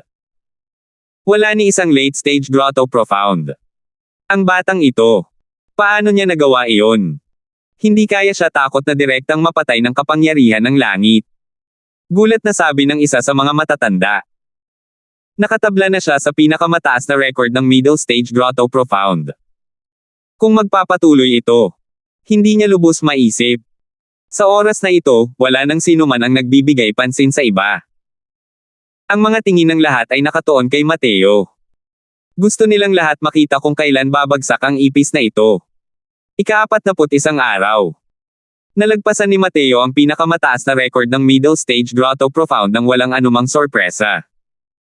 Pagkatapos, ika-42 araw, ika-43 araw, ika-48 araw. Power! Biglang bumagsak ang lakas ng loob ng ika-48 araw. Sa wakas ay hindi na ito natiis ni Mateo at sumuka ng isang malaking subo ng dugo. Pagkatapos, dahan-daang tumayo si Mateo mula sa upuan ng lotes, ang buong katawan niya ay tila nawawala ng sigla at walang kibo. Kasama ang dalawang matandang lalaki, lahat ay nakahinga ng maluwag. Sa wakas natapos din. Hindi ko alam kung bakit, lahat sila ay may pakiramdam na parang nawala ng mabigat na pasanin. Hey, pare, ang bangis mo talaga. Kung magtitiis ka pa ng 2 araw, baka malaglag ang pangako.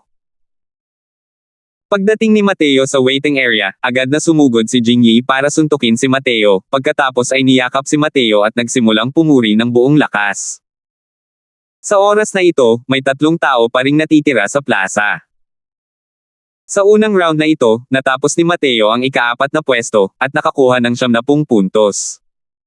1367. Nang maramdaman ang mga titig na ipinupukol ng ilang libong tao, mahinahong tinanggap ito ni Mateo. Ang pakikipagkompetensya sa martial daw ay ang kanyang lakas ng loob. Ang pagkamit ng resultang ito ay hindi lumampas sa kanyang inaasahan. Sa katotohanan, kung papayagan niya, maaari siyang magpatuloy sa pag-upo sa upuang lotes. Siyempre, kahit hindi niya gamitin ang kapangyarihan ng Lesser Heavenspan Mountain, sapat na rin iyon para sunugin ang mundo. Pilit niyang pinataas ang record ng middle stage grotto profound ng 8 araw. Kailangang malaman ng isa na kahit 8 araw lamang ito, ang tindi ng lakas ng loob ay dumami ng 8 beses. Bukod pa rito, itinayo pa nga ito sa pundasyon ng ika-40 araw. Bagamat nagulat ang 2 matandang lalaki sa plataporma, hindi rin sila masyadong nagpahayag ng kanilang mga saloobin. Tutal, sa pamamagitan lamang ng paglampas sa 3 rounds maituturing na opisyal na disipulo ng Wormstone Academy ang isang tao. Kahit gaano pa kaganda ang resulta ng unang round, wala ring saysay ang hindi pagpasa sa dulo. Hindi ko inaasahan na si Chong Jie pala ay ganito kalakas, na natatalo niya ang 2 sa Wormstone for Young Masters. Tumingin si Jingyi sa plaza, ang kanyang mukha ay may bihirang makitang kapangitan. Medyo nagulat si Mateo nang sabihin niya, iyong nakasuot ng asul na roba.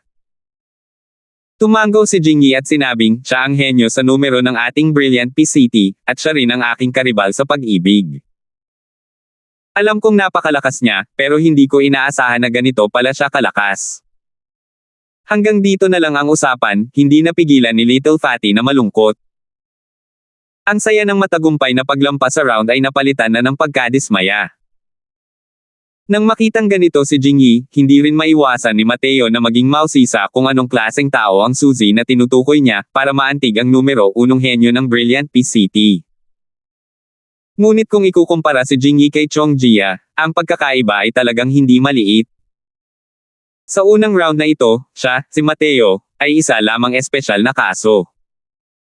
Sa ilalim ng normal na mga pangyayari, habang tumatagal ang isang tao, mas malaki ang potensyal, at mas malakas ang lakas. Tinapik ni Mateo ang balikat ni Jingyi at nakangiting sinabi, maglakas loob ka. Ang potensyal mo ay maaaring hindi mas mababa kaysa sa kanya. Mula ika-6 na araw hanggang ika-30 araw, naisipan mo na ba ito noon? Kaya, walang imposible. Depende lang kung maglalakas loob kang gawin ito o hindi. Pero, kung matatanggal ka, maglalaho ka lang sa karamihan, ang pagkakaiba kay Chong Jia ay lalong lumalaki. Kung ganoon, malamang na lalong lalayo sa iyo ang Suzy mo. Nang inig ang buong katawan ni Jingyi, tila dumaranas ng matinding estimulasyon. Ngumisi siya, mabuting kapatid, sabay tayong magpalakas ng loob para sa 2 round sa likod, at sikaping makapasok sa Wormstone Academy. Ipapakita natin sa mga taong humahamak sa atin na kaya ring gumanti ng atake ang mga baguhan. Natawa si Mateo nang marinig iyon. Hindi na talaga maaayos ang problema ng lalaking ito sa pagiging Joker. Sa wakas, sa unang round, si Sean ang nanguna sa resulta ng 53 araw, na nakakuha ng 115 puntos. Si Yukang naman ang pumangalawa na may 51 araw, na nakakuha ng 105 puntos. Si Chongjia naman ang pumangatlo, na nakakuha ng 100 puntos na may resulta ng 50 araw. Sa plataporma, isang matandang lalaki ang walang pakialam na bumukas ang bibig at sinabing, dahil nakapasa kayong lahat sa unang round, sapat na ito para patunayan ang inyong kahusayan at sapat na rin para patunayan ang determinasyon ng inyong pusong martial daw. Gayunpaman, ang Wormstone Academy ay kumukuha lamang ng mga pinakamahusay na estudyante. Ang unang round ay isang warm-up lamang. Ang mas mahirap ay ang pangalawang round at ikatlong round. Sumulyap ang matandang lalaki sa lahat at dahan-daang sinabi, simulan na natin ang pangalawang round, Earth Carnage. Sa sandaling humina ang boses ng matanda, biglang nagbago ang tanawin ng napakalaking plaza na ito. Sa simula, naglaho ang milyong upo ang lotes, at ilang libong upo ang lotes na lamang ang natira. Nang makita ang eksenang ito, hindi napigilan ng lahat na magtakip ng kanilang mga dila sa pagkamangha. Ngayon, pumili kayong lahat ng upuan ng lotes na mauupuan ninyo ayon sa gusto ninyo. Sa ikalawang round, ang Earth Carnage ay pare-pareho lang para sa bawat isa sa inyo. Kapag na-activate na ang array formation, papasok kayong lahat sa isang consciousness space. Sa oras na iyon, lahat ng lakas ninyo ay automatikong mababawi upang maging Grand Completion Grotto Profound. Haharapin ninyo ang pag-atake ng 50 alon ng mga Divine Beast. Ang mga Divine Beast na ito ay magiging mas malakas ng sunod-sunod. Ang pagkalampas sa 20 alon ay maituturing na nakapasa sa pagsubok. Bago ang 20 alon, kung mamamatay kayo sa loob ng consciousness space, kayo ay ililipat palabas, at hindi makakapasa sa pagsubok. Sa bawat karagdagang round na mabubuhay kayo, ang inyong mga puntos ay tataas ng 10. Sabi ng matanda sa malinaw na boses. Nang marinig ang mga salitang ito, hindi lahat ay nagpakita ng labis na pagkagulat. Malinaw na malinaw sa lahat ang tungkol sa nilalaman ng pagsusulit. Bagkus, para kay Mateo, ito pa rin ang unang beses na narinig niya ang mga partikular na nilalaman ng ikalawang round na ito. Sandaling naramdaman niya na medyo kakaiba ito. Automatikong binabayaran ng cultivation realm, mukhang napakamakatarungan nito. Pero malinaw na hindi madaling malampasan ang antas na ito. Ang sinusubok ng antas na ito ay ang tunay na kapangyarihang lumaban ng isang martial artist, nang walang bahid ng panlilinlang. Terena, ayokong makita kang inililipat palabas paglabas ko. Nakangiting sabi ni Mateo kay Jingyi. Fu! Ikaw ang ililipat palabas. Ako ang lalaking pakakasalan ni Suzy, paano ako matatalo? Ganti ni Jingyi. Pagkaupo pa lang ni Mateo, parang may kung anong kumukuha sa kanyang malay. Nang muli siyang lumitaw, nasa loob na ito ng isang bakanteng espasyo. Ito ay isang espasyo ng kamalayan. Walang anuman. Natuklasan ni Mateo na ang kanyang kaharian ay talagang naging isang malaking kawakasan na tumalalim. Manem. Ito. Bahagyang pinag-ibayo ni Mateo ang kanyang divine essence at laking gulat niya nang matuklasan niya na ang bilis ng pagkonsumo ng kanyang divine essence ay iba sa kanyang aktwal na sitwasyon. Mukhang walang paraan para mandaya, sabi ni Mateo nang may mapait na ngiti. Kung isa sa alang-alang ang tunay na kaharian ni Mateo, ang kanyang banal na diwa ay walang kapantay na pinaikli. Kung gagamit ng malawakang martial techniques, hindi rin magiging kalakihan ang konsumo ng divine essence. Sa ilalim ng epekto ng sunod-sunod na alon na ito, ang kapal ng banal na asensya ay lubhang kapaki-pakinabang. Ngunit sa kasamaang palad, isa lamang siyang kapirasong kamalayan ngayon. Ang katawang ito ay kinopya ng Grand Array at hindi ng kanyang sarili. Hindi rin niya ito kayang baguhin. Mabuti na lang at magagamit pa rin ang tinig ng Diyos ng Dragon. Pero magagamit lang ito sa isang mahalagang oras. Ang tinig ng Diyos ng Dragon ay pinakawalan ng may kapangyarihan ng malalaman na katawan, bagamat ang katawang ito ay hindi kasing husay ng malalaman na katawan ni Mateo, kaya pa rin itong ilabas ang tinig ng Diyos ng Dragon. Maliban na lang, medyo naramdaman niya na ang tinig ng Diyos ng Dragon ay kayang ilabas lamang sa loob ng humigit kumulang 10 hininga. Ito ang kanyang huling trump card at hindi niya ito madaling magagamit. Ngayon, piliin mo ang iyong sandata. Sa pagkakataong ito, isang malalangit na boses ang narinig. Sabi ni Mateo, ako ang pipili ng espada. Isang liwanag ang kumislap. Biglang lumitaw ang isang espada sa mga kamay ni Mateo. Isa pala itong Spirit Divine Artifact.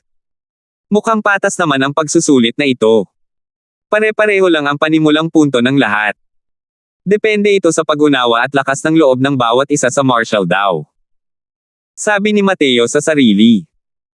Sa oras na ito, muling umalangaw-ngaw ang malalangit na boses, dumating na ang oras. Magsisimula na ang pagsubok sa Earth Carnage.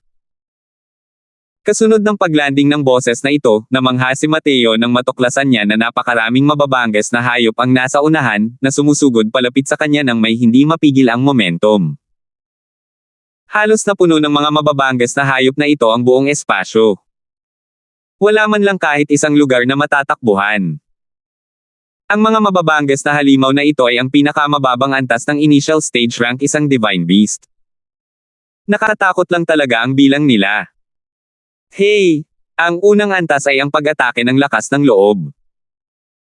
Ang pangalawang antas na ito ay ang pag-atake ng mababanges na hayop. Nakakatuwa. Naging matigas ang ekspresyon ni Mateo, hawak ang espada at sumulong, direktang sumugod sa kawan ng mga halimaw. Halos agad na nilamon ng marahas na kawan ng mga halimaw si Mateo. Ang sayaw ng espada ni Mateo ay hindi maaapektuhan ng hangin, pabalik-balik sa loob ng kawan ng mga halimaw, patuloy na umaani ng buhay ng mga mababanges na hayop. 1368. Array. Ang lakas ng loob mong halimaw na ay headbutt ako, ay headbutt talaga kita. Habang nagsasalita, ang figure ni Little Fatty ay biglang sumulpot at talagang nontog sa ulo. Ang banal na halimaw na iyon ay direktang natamba ni Little Fatty habang lumilipad, na agad na nagpabagsak sa isang malaking kaeg. Nang makita ito ni Jingy Graham, hindi niya napigil ang matawa sa tuwa at sinabing, haha, sino ang nag-utos sa iyo na galitin ang Lolo Graham mo? Ngayon, alam mo na ang husay ko. Nako, nandito na naman. Sa totoo lang, kung nandito lang si Mateo, malamang ay mabibigla rin siya ng husto. Bagamat walang gaanong makapangyarihang martial techniques ang Little Fatty na ito, ang kanyang movement technique ay napakahusay. Habang pabalik-balik sa loob ng kawan ng mga halimaw, hindi talaga siya mahuli ng mga banal na halimaw na iyon. Ngayon lang, aksidente siyang nabangga ng isang divine beast, agad siyang gumanti. Ito na ang ikasyam na alon. Matagal nang itinaas ang antas ng mga divine beast sa middle stage 1 star. Hindi dapat tingnan kung paano hindi mataas ang ranggo ng mga banal na halimaw. Nakakabahala ang bilang, talagang hindi kayang pumatay ng lubusan. Lalo na pagkatapos ng ilang sunod-sunod na pag-atake, matapos tumaas ang kaharian ng mga divine beast sa middle stage 1 star, biglang tataas ang presyon ng mga martial artist. Gayunpaman, si Little Fatty ay umasa sa bentahe ng teknik sa paggalaw at mayroon pa ring mas maraming espasyo para magmanyobra hanggang ngayon. Hey, hindi talaga maisip ni Mateo na punk na yan na ako, si Jingy, ay magiging ganito carelax sa round na to, di ba? Sabi ni Little Fatty habang mayabang na tumatawa. Ito ang posisyon ng pagiging top dog, inaangkin ko na. Sa round na ito, kailangan kong basagin ang mga record at iligpit ang mga ito ng malayo sa likuran. Sabi ni Sean at nagngingit-ngit ang kanyang mga ngipin. Si Sean ang nangungunang talento ng pamilya Chin ngayong henerasyon. Siya ang pinsan ni Flora, ngunit anak lamang siya ng isang kerida. Hindi mataas ang kanyang katayuan sa pamilya Chin. Ang pamilya Chin ay puno ng talento. Umasa siya sa kanyang talento upang makatakas mula sa mabigat na paligid at naging numero unong henyo ng pamilya Chin ngayong henerasyon. Sa pamilyang Chin, ang ganitong uri ng malaking angkan ng pamilya, ang kompetisyon sa pagitan ng mga nakababatang henerasyon ay napakalupit. Kahit ngayon, siya at ang tatlong tao ni Yukang ay sabay-sabay na tinatawag na Wormstone for Young Masters, ngunit kahit na ganoon, ang kanyang katayuan sa pamilya Chin ay mas mababa kaysa sa iba. Dahil higit sa kanya, sa Wormstone Academy, marami pa ring malalakas na kalaban. Ang Wormstone for Young Masters ay pawang mga pagtatalo lamang sa harap ng mga angkan ng pamilya. Kaya naman, gusto niyang humanga ang mundo sa isang napakagandang gawa sa pagsusulit sa pasukan sa pagkakataong ito, at talunin ang ibang mga henyo, at maging ang pinakamagaling. Sa ganoong paraan, tunay siyang makakapasok sa sentro ng pamilyang Qin. Nakita ko lang ang espada ni Sean na gumagalaw ng matapang at walang pigil, parang isang no-man's zone sa kawan ng mga halimaw, ang lakas niya ay napakalakas. Hindi dapat maliitin ang binata na nagngangalang Mateo. Kahit na maging mahusay talaga ako, hindi ko rin naman kayang bawasan ang aking pagbabantay. Kahit hindi malakas ang kanyang kasalukuyang lakas, kapag nakapasok na siya sa Wormstone Academy, malamang ay maaabutan at malampasan niya ang kanyang mga senior. Naisip ni Sean sa sarili. Ang ipinakitang performance ni Mateo sa unang round ay nagparamdam sa kanya ng matinding pressure. Si Yukang at ang iba pa ay tunay ngang kakumpetensya niya. Pero ang potensyal ng mga taong iyon, medyo may kaunti siyang alam. Pero ang unang round ng performance ni Mateo ay kahanga-hanga, nagpapakita ng walang hanggang potensyal. Kung matagumpay na malalampasan ni Mateo ang tatlong antas, maaaring maging isang mabigat na kalaban siya sa hinaharap. Kailangang malaman ng isa na ang Wormstone Academy ay hindi lamang isang pamamalagi ng 1 o 2 taon. Sa loob ng 1,000 taon sa hinaharap, kailangan nilang lahat mag-aral dito. Sa sobrang tagal ng panahon, walang makakaalam kung anong klaseng pabago-bago ang mangyayari. Natuklasan ni Mateo na kaya pa rin niyang mandaya. Siguro hindi ito matatawag na pandaraya, pero ito ang espesyalidad niya bilang isang alchemist. Sa pagharap sa mga banal na halimaw na ito nang may kahangahangang pagtatapos sa Grotto Profound Realm, hindi niya kinailangang gumastos ng maraming banal na asensya. Dahil sa kanyang mahusay na kontrol sa banal na asensya, ang kanyang kakayahang mabuhay ay lubhang tumaas kumpara sa ibang mga martial artist. Sa round na ito, hindi kung gaano karaming kalaban ang napatay nila sa kanilang laban. Pero, kaligtasan. Ang mga malatubig dagat na banal na halimaw, kahit na mas mababa ang kaharian, isa itong malaking presyon para sa mga martial artist ng parehong kaharian. Para makatakbo palabas mula sa unang round, masasabing lahat sila ay mga henyo sa lahat ng mga henyo. Ang kanilang mga kalakasan ay isang antas kaysa sa iba sa simula pa lamang.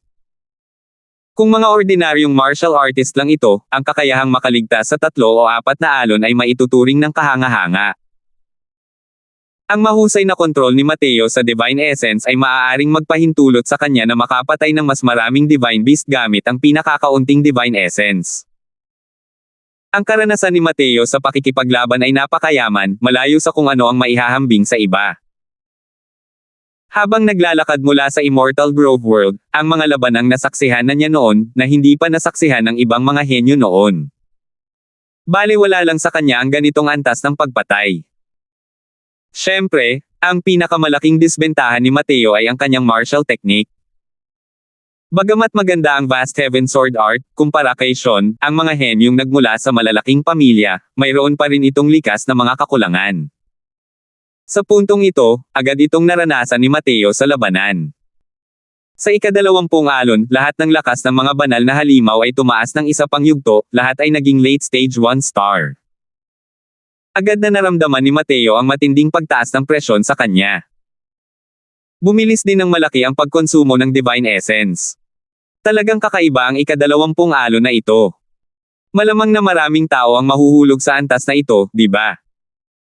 Tinansya ito ni Mateo sa kanyang isipan. Sa katotohanan, 30% lamang ang nakatagal hanggang sa ika-20 Bagzo, wala pang 2,000 katao. Hindi lahat ng tao ay kayang magligtas ng banal na asensya tulad ni Mateo, na nagpapakahirap pa rin hanggang ngayon. Kahit na ganoon, sa sobrang tindi ng pagkonsumo, nauubusan na rin ang kanyang banal na asensya. Simula ngayon, magkakaroon ng kooperasyon sa pagbuo ng hanay sa pagitan ng mga Divine Beast. Ang bawat round na maipasa ay magdadagdag ng 10 puntos. Sa sandaling lumipas ang ika-20 alon, muling umalangaw-ngaw ang malalangit na boses na iyon. Pagkatapos, isang malaking alon ng mga banal na halimaw ang bumungad. Sa pagkakataong ito, hindi na sila nagwawala ng matindi tulad ng dati. Mayroong kaayusan sa isa't isa. Nang makita ito, nakaramdam si Mateo ng pananakit ng ulo, at sinabi niya ng may mapait na ngiti, mukhang hindi makakakuha ng maraming puntos ang Earth Carnage sa round na ito. Ginamit ni Mateo ang lahat ng kanyang kapangyarihan at ginamit pa ang boses ng Diyos ng Dragon sa huli, at sa wakas ay huminto sa ika-23 alon ng may panghihinayang. Sa pakikipagtulungan ng ilang dosenang banal na halimaw, si Mateo ay natapakan at naging giniling na karne sa huli. Biglang humina ang kanyang kamalayan, at bumalik sa kanyang katawan. Si Mateo, nakalusot sa 23 rounds, at nakakuha ng 30 points. Ang kabuuang puntos ay 120. Anunsyo ng matandang lalaki na nasa plataporma. Nang makita ng lahat ang eksenang ito, lahat sila ay nakahinga ng maluwag. Takot na takot ako. Akala ko pa nga ay kayang-kaya ng lalaking ito na labanan ang langit ng tuluyan. Kung titingnan mo ngayon, medyo mas matatag na ang kanyang martial daw willpower. Malayo pa ang kanyang tunay na lakas. Manam, ang hindi magandang performance ngayong round ay nagpapakita na hindi kakayanin ng kabuoang lakas niya. Ang pinagtutuunan ng pansin ng mga pagsusulit sa pasukan ay ang pangkalahatang lakas. Ang pagsasama-sama ng mga resulta ng 3 round ang siyang pangwakas na batayan upang husgahan ang potensyal ng isang tao. Habang ang nag-iisang gitnang yugto ng Grotto Profound sa mga taong natira, ang bawat kilos at galaw ni Mateo ay natural na nakakuha ng maraming atensyon. Ngunit napakalinaw, ang kanyang nakasisilaw na liwanag ay hindi nagtagal. Hindi kahanga-hanga ang ipinakita ni Mateo sa round na ito. Masasabi pang ang nasa pinakamababa ito. Dahil dito, hindi na gaanong naging paksa ng usapan si Mateo. Natural na nawala na rin ng interes ang mga taong ito sa kanya. Kaya naman, ang atensyon ng lahat ay napunta sa pinakamagaling na personalidad sa pagkakataong ito. Hindi nagtagal, bumalik din ang kamalayan ni Jingyi sa kanyang katawan. Nang makita ang matandang lalaki na inanunsyo ang mga resulta ni Little Fatty, labis din na nagulat si Mateo. Nakarating talaga ang lalaking ito sa ika-25 bogzo, at nakakuha ng 50 puntos. Pagdating niya sa waiting area at nakita si Mateo, mayabang niyang sinabi, "Haha, ngayon, natalo ka na ng kapatid mo, di ba?" Sa ekspresyon mo, Lord Fatty, natutuwa ako. 1369. Talagang nagulat si Mateo. Napakahirap pumasa ni Little Fatty sa unang round, kaya hindi inaasahan ni Mateo na nakakuha pala siya ng puntos sa ikalawang round. Mukhang ang taong mapagbiro na ito, si Little Fatty, ay hindi kasing simple ng inaakala niya. Bagamat ang ikalawang round na ito ay isinagawa sa ilalim ng isang napakapatas na kapaligiran, itinuring din itong nagtatangkang malampasan ang isa't isa. Bawat tao ay may kanya-kanyang natatanging kakayahan, kahit na sila ay pinaghihigpitan sa iba't ibang paraan. Pero dahil matagumpay na nakapasa si Jingyi sa round, masaya rin si Mateo para sa kanya. "Hey! Hindi ko masabi na may kakayahan ka pala." Tumawa si Mateo at sinabi. Ngumiti rin si Jingyi at sinabing, "Ikaw ang may kakayahang gawin ito." Bagamat inayos ang cultivation realm ng naaayon, ang makadaan sa ikalawang round gamit ang iyong lakas ay napakahirap na sa simula pa lang. Lumipas ang oras araw-araw. Sunod-sunod na namatay ang mga martial artist sa kamalayan, at pagkatapos ay lumabas. Sa round na ito, ang mga resulta ni Mateo ay hindi lamang hindi itinuturing na namumukod tangi, medyo nababawasan pa ito kung ikukumpara. Pero lahat ng ito, inaasahan na talaga ni Mateo sa ilang aspeto at hindi rin naman talaga siya nalungkot. Simula nang dumating sa Heavenspan World, naitama na ni Mateo ang kanyang isip. Hindi na siya isang mapagmataas na anak ng langit na may panghabang buhay na karanasan at hindi na rin kayang durugan ng lubusan tulad ng dati. Pero kaya niya itong gawin ng paisa-isa, habang matatag na naglalakad. Sa katotohanan, ang landas ng paglilinang ni Mateo ay nagsisimula pa lamang. Normal lang para sa kanya na hindi kayang makipagkompetensya sa mga disipulong iyon na pinag-iisipan ng mabuti ng malalaking pamilya. Pero muli, ang kanyang middle stage Grotto Profound strength na kayang gawin ito sa ganitong antas ay nakapagdurog na ng hindi mabilang na mga powerhouse. Naniniwala siya na kapag umangat ang kanyang cultivation realm, tiyak na hindi siya magiging mas malala pa kaysa sa mga tinatawag na henyo na ito. Pagkatapos ng isang buwan, natapos ang ikalawang round, ang Earth Carnage. Pinalagpas ni Sean ang iba pagamit ang 40 alon na nag-iwan sa kanila sa likuran. Pagkatapos ng dalawang round, nanguna siya na may 315 puntos. Pero ang hindi inaasahan ng lahat ay ang paghabol ni Chong Jia ng Brilliant PCT pagkatapos ng round na ito, nalampasan si Yukang at pumangalawa sa ranggo. Ang resulta niya ay 36 na alon. Nang makita si Chong Jia na nakakuha ng resultang ito, muling naging pangit ang ekspresyon ng mukha ni Jingyi. At nang inanunsyo na ang mga resulta, lumapit si Chong Jie kay Jingyi. Tumingin siya kay Jingyi ng mayabang at mayabang na sinabi, "Hindi ko inaasahan na ikaw, ang ganitong klaseng basura, ay makakalusot din pala sa dalawang round. Pero, walang silbi. Nakita mo rin mismo, ang pagkakaiba sa pagitan natin ay parang alitap-tap laban sa maliwanag na buwan. Hindi ka rin umihi at sinusuri ang sarili mo, karapat-dapat ka ba kay Lin Shu?" Ang kanyang ginawa ay agad na nakakuha ng atensyon ng lahat. Pagkatapos ng dalawang round, naging kapansin-pansin ang pagganap ni Chong Jia. Hindi ito gagana kahit ayaw siyang pansinin ng mga tao. Kaya lang, hindi inaasahan ng lahat na tatakbo si Chong Jia sa harap ng isang medyo mataba para magpakita ng lakas. Mula sa pagiging berde, naging puti ang mukha ni Jingyi, ngunit nanginginig ang buong katawan niya, hindi man lang makapagsalita. Takot na takot talaga siya kay Chong Jia. Masyadong malakas si Chong Jia. Hindi ka panipaniwala ang lakas niya para makaabot sa pangalawang pwesto sa 1,000,000 tao. Bukod pa rito, ang ganitong uri ng kapangyarihan ay isang pangkalahatang kapangyarihan. Wala man lang kwalipikasyon si Jingyi para maging proud sa harap niya. Tungkol sa pagganap ni Jingyi, labis na nasiyahan si Chong Jia. Isang malamig na kislap ang biglang lumitaw sa kanyang mga mata habang sinasabi niya sa malamig na boses, "At saka, kung ipaparinig mo sa akin na sasabihin mong ikaw ang tauhan ni Suzy muli sa susunod, mamamatay ka ng napakasama." Ibinuka ni Jingyi ang kanyang bibig, gustong-gusto sanang pumatol, ngunit hindi niya magawang magsalita. Masyadong mapanganib ang pagiging karibal sa pag-ibig ng ganoong tao. Natatakot ka. Sa mismong oras na ito, si Mateo, na nasa tabi ni Jingyi, ay nagsalita. Isang pangungusap ang nagpagulat sa lahat. Nanliit ang mga mata ni Chong Jia, at tumingin kay Mateo, sabay sabi sa malamig na boses, "Kilala kita, Mateo. Maganda ang performance mo sa unang round. Akala ko noong una ay isa kang mabigat na kalaban, pero nakakalungkot. Napakahina ng lakas mo. Ano? Gusto mong ipaglaban ang kalokohang ito?" Ngumiti si Mateo at muling sinabi, "Natatakot ka." Hindi ko alam kung bakit, ang makita ang malakas na ngiti ni Chong Jia ni Mateo ay parang kulang sa kumpiyansa. "Anong biro? Sinasabi mong takot ako sa basurang ito. Hahaha. Nakakatawa ba ang tingin ng lahat o hindi?" Sabi ni Chong Jia sabay tawa ng malakas. Siyempre, hindi lang dahil nakakatawa iyon para sa kanya, kundi pati na rin para sa iba ay katawa-tawa rin iyon. Pangalawang pwesto si Chong Jie sa kasalukuyang pagsusulit. Ano man ang mangyari, hindi rin siya maihahambing sa isang basurang halos hindi nakapasa. Mukhang maganda ang relasyon ng Mateo na ito sa matabang yun. Pinagtatanggol niya ito. Medyo nakakalito lang talaga ang mga salitang yun. Hey, hindi ko talaga inakalang ang numero 1 henyo ng Brilliant PCT ay karibal pala ng matabang ito.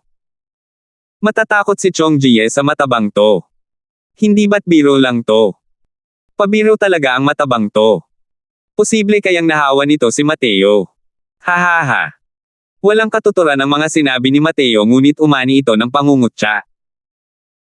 Kahit sa ang anggulo tingnan, walang dahilan si Chong Jie para matakot sa isang baguhang tulad niya.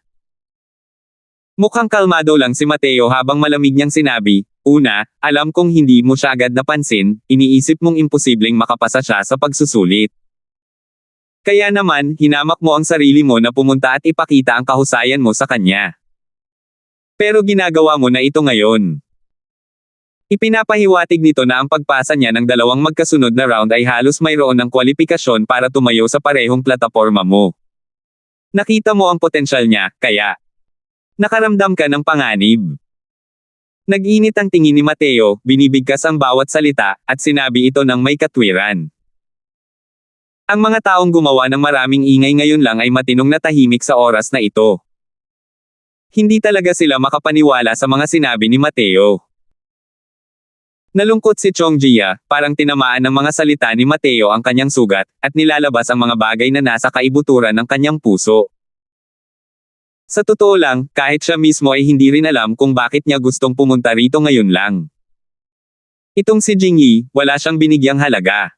Humph! Kasinungalingan. Naparito ako para bigyan siya ng babala dahil lang sa nagmamayabang siya ngayon lang, sinasabing siya raw ang tauhan ni Lin Shu.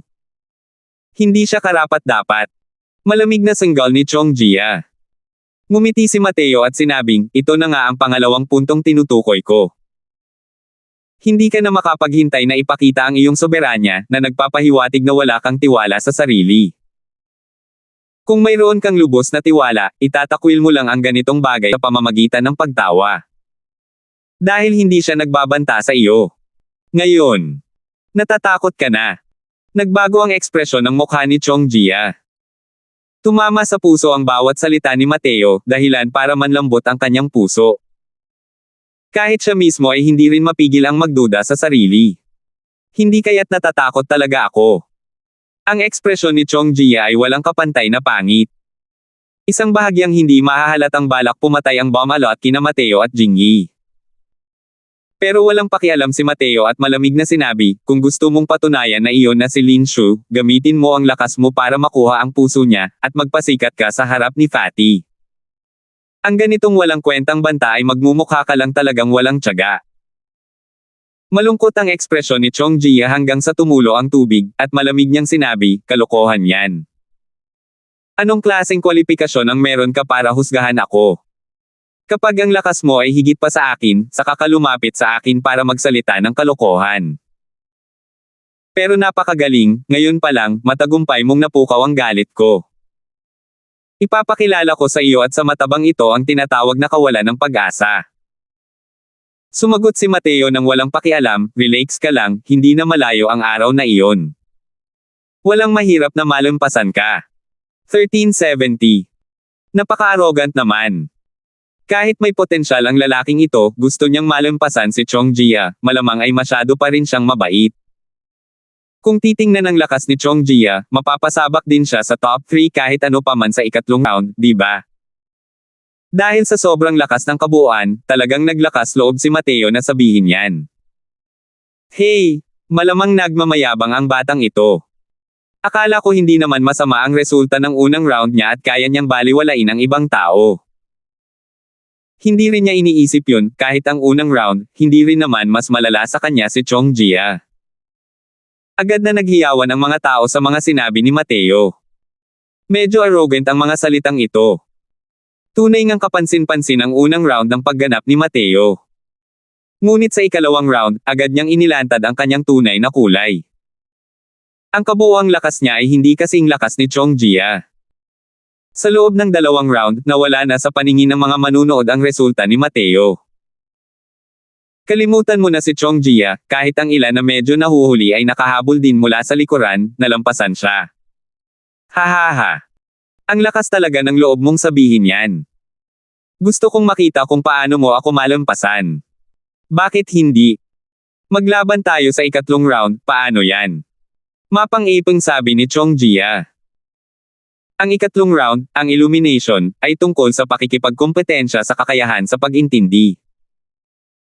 Lakas ng loob, lakas, kakayahang umintindi, ito ang tunay na layunin ng tatlong round ng pagtatasa ng Wormstone Academy. Sa pamamagitan lamang ng ganap na pagpasa sa tatlong rounds ay karapat-dapat ang isang tao sa pag-aayos ng Wormstone Academy, at maging isang opisyal na estudyante. Sigurado si Chong Jia na nagbabanta lang si Mateo, ngunit sa loob-loob niya ay nanginginig siya, at hindi nang ahas na makipagkompetensya sa kanya. Kung pagbabatayan ang edad ng buto, halos kapareho lang niya si Mateo. Gayunpaman, siya ay nasa grand completion na ng Grotto Profound ngayon, habang si Mateo ay nasa mid-stage Grotto Profound pa lamang. Kung pagbabatayan pa lang ang Cultivation Realm, sapat na ito para magpahiwatig ng maraming problema. Ang kapangyarihan ng martial daw na magbigay ng lakas sa bagay na ito ay walang kaugnayan sa Cultivation Realm. Ngunit ang kakayahang umintindi ay may malaking kaugnayan sa cultivation realm. Tumingin si Mateo kay Chongjia nang may ngiti na hindi naman talaga isang ngiti at sinabing, sige, paano makipagkompetensya? Malamig na ngumisi si Chongjia sa kanyang puso. Mukhang pinagmamalaki lang ng lalaking ito ang sarili niyang kapalit, at pinagtiisan ang sarili hanggang sa huli. Kung ganoon nga, hahayaan kitang mawala ang lahat. Ipapaalam ko sa iyo kung ano ang magiging resulta ng pagtayo para sa basurang ito. Malamig na tumawa si Chongjia sa kanyang puso. Maglaban-laban sa puntos. Ang mananalo ang makakakuha ng lahat ng puntos ng kabilang panig. Manggahas ka ba? Tanong ni Chongjia sa isang kahangahangang paraan. Tuwang-tuwa si Mateo nang marinig niya ito at nakangiting sinabi, dahil napakamapagbigay mo, tatanggapin ko na ang mga punto mo. Tumingin ang lahat kay Mateo na parang tanga, pakiramdam nila ay baliw talaga ang lalaking ito. Hinailan ni Jingyi ang damit ni Mateo at bumulong, kapatid, natanggap ko na ang iyong mabuting hangarin. Pero huwag kang makipagkompetensya sa kanya. Hindi ikaw ang kanyang katapat. Kilala ang lalaking ito bilang numero 1 henyo ng Brilliant PCT, napakataas ng kanyang kakayahang umintindi. Anumang mga pamamaraan ng cultivation at martial technique ang makarating sa kanyang mga kamay, wala siyang hindi kayang unawain. Tumawa ng malakas si Chongjia at sinabing, narinig mo ba yon? Mateo, ang pagyayabang ay depende rin sa target. Walang sino man ang makapagpapakilalang henyo. Pero hindi siya nagustuhan ni Mateo at sinabi niya sa matandang lalaki sa plataporma habang nakakuyom ang mga kamao, Estudyante Mateo, hinihiling ko sa guro na maging saksi at makipag-ayos para sa isang kasunduan sa postahan kasama niya. Matagal nang pinagmamasdan ng matanda ang sitwasyon dito. Pero wala siyang sinabi. Hinikayat ng Warmstone Academy ang ganitong uri ng kompetisyon. Ang mga kasunduan sa pagsusugal na hindi nakakaapekto sa kabuuan, ay hindi nagbabawal sa mga ganitong bagay. Gaya ngayon, ang paggawa ng kasunduan sa pagsusugal bago pa man pumasok sa sekta, ay hindi talaga ito madalas makita. Tumango ang matanda at sinabing, pwede. Nagulat ang lahat sa ginawa ni Mateo. Nagkasundo na lang ba ng ganito? Hindi naman siguro may depekto ang ulo nitong si Mateo, di ba? Mateo, ito. Sige, tumigil ka na sa pagiging sentimental. Kung lalaki ka, tapusin mo ng maayos ang ikatlong round na ito, huwag mong hayaang maliitin ka ng mga tao. Malamig na sabi ni Mateo. Baka sa mukha ni Jingyi ang pagsisisi at pagkakasala. Nang marinig niya ang sinabi ni Mateo, nagngingit-ngit ang kanyang mga ngipin at sinabing, manalig ka, hindi kita bibiguin. Chongjia, huwag mo kaming sisihin sa pang-aapi sa iyo. Guro, hindi sapat ang puntos ni Mateo, kaya itataya ko rin ang lahat ng puntos ko. Kung manalo kami, lahat ng puntos ay kay Mateo. Kung matalo, lahat ng puntos namin ay mapupunta sa kanya. Hindi rin alam kung saan nanggaling ang tapang ni Jingyi, para talagang gumawa ng ganitong uri ng desisyon. Dati, nang makita niya si Chongjia, hindi siya makapagsalita. Hindi niya inaasahan na mayroon pa rin pala itong mainit na dugo. Sa tingin ni Jingyi, labis itong nagustuhan ni Chongjia. Bigla niyang natuklasan na ang kalaban na ito na lagi niyang minamaliit ay tila talagang lumaki na. Hey, mga tanga! Dahil libre ang points na ibinibigay ninyo sa akin, tatanggapin ko na. Ipapaalam ko sa inyo ang tinatawag na disparity. Sabi ni Chongjia nang may malamig na ngiti. Medyo nagulat na tumingin si Mateo kay Jingyi, tinapik ang balikat nito, at nakangiting sinabi, relax ka, hindi kita matatalo. Ang puntos niya, kunin natin ang kalahati. Natigilan ang lahat. Hindi pa ito nagsisimula, at sinimula na nila ang paghahati ng mga nasamsam. Masyado ring mapang mataas ang lalaking ito. Hindi mapigilan ng matanda ang pag-usisa kay Mateo nang may pagtataka. Gustong-gusto niyang makakita ng kahit kaunting pagkabalisa mula sa mga mata ni Mateo. Pero nadismaya siya. Mukhang pinag-isipang mabuti ni Mateo ang plano, pero hindi niya talaga iniisip si Chongjia. Naguguluhan siya, kung saan nakasalalay ang kumpiyansa ni Mateo. Lubusan ng inilantad ng ikalawang round ang tunay na pamantayan ni Mateo. Marahil ay may potensyal siya, ngunit hindi ito kasing lakas ng ipinakita niya noong unang round. Kahit na halos kapareho ng edad ni Chong Jia, ngunit dalawang mas mababang antas ang mas mababa sa kanya, kitang-kita na ang pagkakaiba. Syempre, ang mga pagdududang ito, itinago niya lamang sa kanyang isipan. Labis siyang nagtataka kung hanggang saan ito kayang gawin ni Mateo. Sige, dahil nakarating kayo sa baitang na ito, napatunayan na ng lahat ang inyong lakas. Ang ikatlong yugtong ito ay isang pagsubok, ngunit para sa inyong lahat, isa rin itong maswerteng pagkakataon. Kung gaano karami ang inyong mauunawaan ay depende sa inyong kapalaran. Malamig na sabi ng matanda. Nang marinig ang mga salita ng matanda, bahagyang nagpakita ng pananabik ang lahat sa kanilang mga mukha. Tatlong round ng entrance exam, ang ikatlong round na ito ang pinakamisteryoso. Bagamat alam ng lahat na ang sinusubok sa round na ito ay ang kakayahang umintindi, hindi nila alam ang mga detalye ng nilalaman ng pagsusulit. Dahil ang pagsusulit na ito sa ikatlong round ay mahigpit na confidential sa labas ng mundo. Ngayon, manampa kayong lahat ng isang panunumpa ng langit, hindi kayo dapat magbunyag ng anuman tungkol sa nilalaman ng pagsusulit na ito sa ikatlong round. Ang mga ayaw manampa ay maaaring umatras ngayon din. Seryosong sabi ng matanda. Si Mateo ay sadyang mausisa rin. Mukhang ang nilalaman ng pagsusulit na ito sa ikatlong round ay tila kakaiba. Sa pangunguna ng matanda, lahat ay lumahok sa panunumpa ng langit na daw. Ngayon, bumalik na kayong lahat sa kani-kanilang mga upuan ng lotes. Ang nilalaman ng pagsubok na ito sa ikatlong yugto ay ang pag-unawa sa isang hanay ng mga pamamaraan ng paglilinang. Ang pangalan ng pamamaraan ng paglilinang na ito ay Warmstone War God Formula. Walang pakialam na sabi ng matanda. Isang bato ang nagpaalab ng isang alon na may 1,000 palapag. Agad na ikinagalit ng mga natitirang tao ang mga salita ng matanda. Ito talaga ang Warmstone War God Formula. Hindi ko inaasahan na maiintindihan natin ang Warmstone War God Formula. Ang Warmstone War God Formula ay ang pangunahing paraan ng cultivation ng City Lord, kanyang kamahalan. Maaaring cultivate ang isang tao hanggang sa Divine Lord Realm. Hindi nakakapagtaka. Hindi nakakapagtaka na ang nilalaman ng pagsubok sa ikatlong round na ito ay palaging pinananatiling confidential sa labas. Isa itong tunay na magandang kapalaran ng tatlong buhay. Ang maunawaan ang Warmstone War God Formula, kahit na matalo sa round na ito, sulit din. Kahit na kaunting unawain lang, sapat na rin ang ganitong pamamaraan ng paglilinang para makinabang tayo habang buhay. Salamat po at sinamahan ninyo ako. Ingat lagi mga master.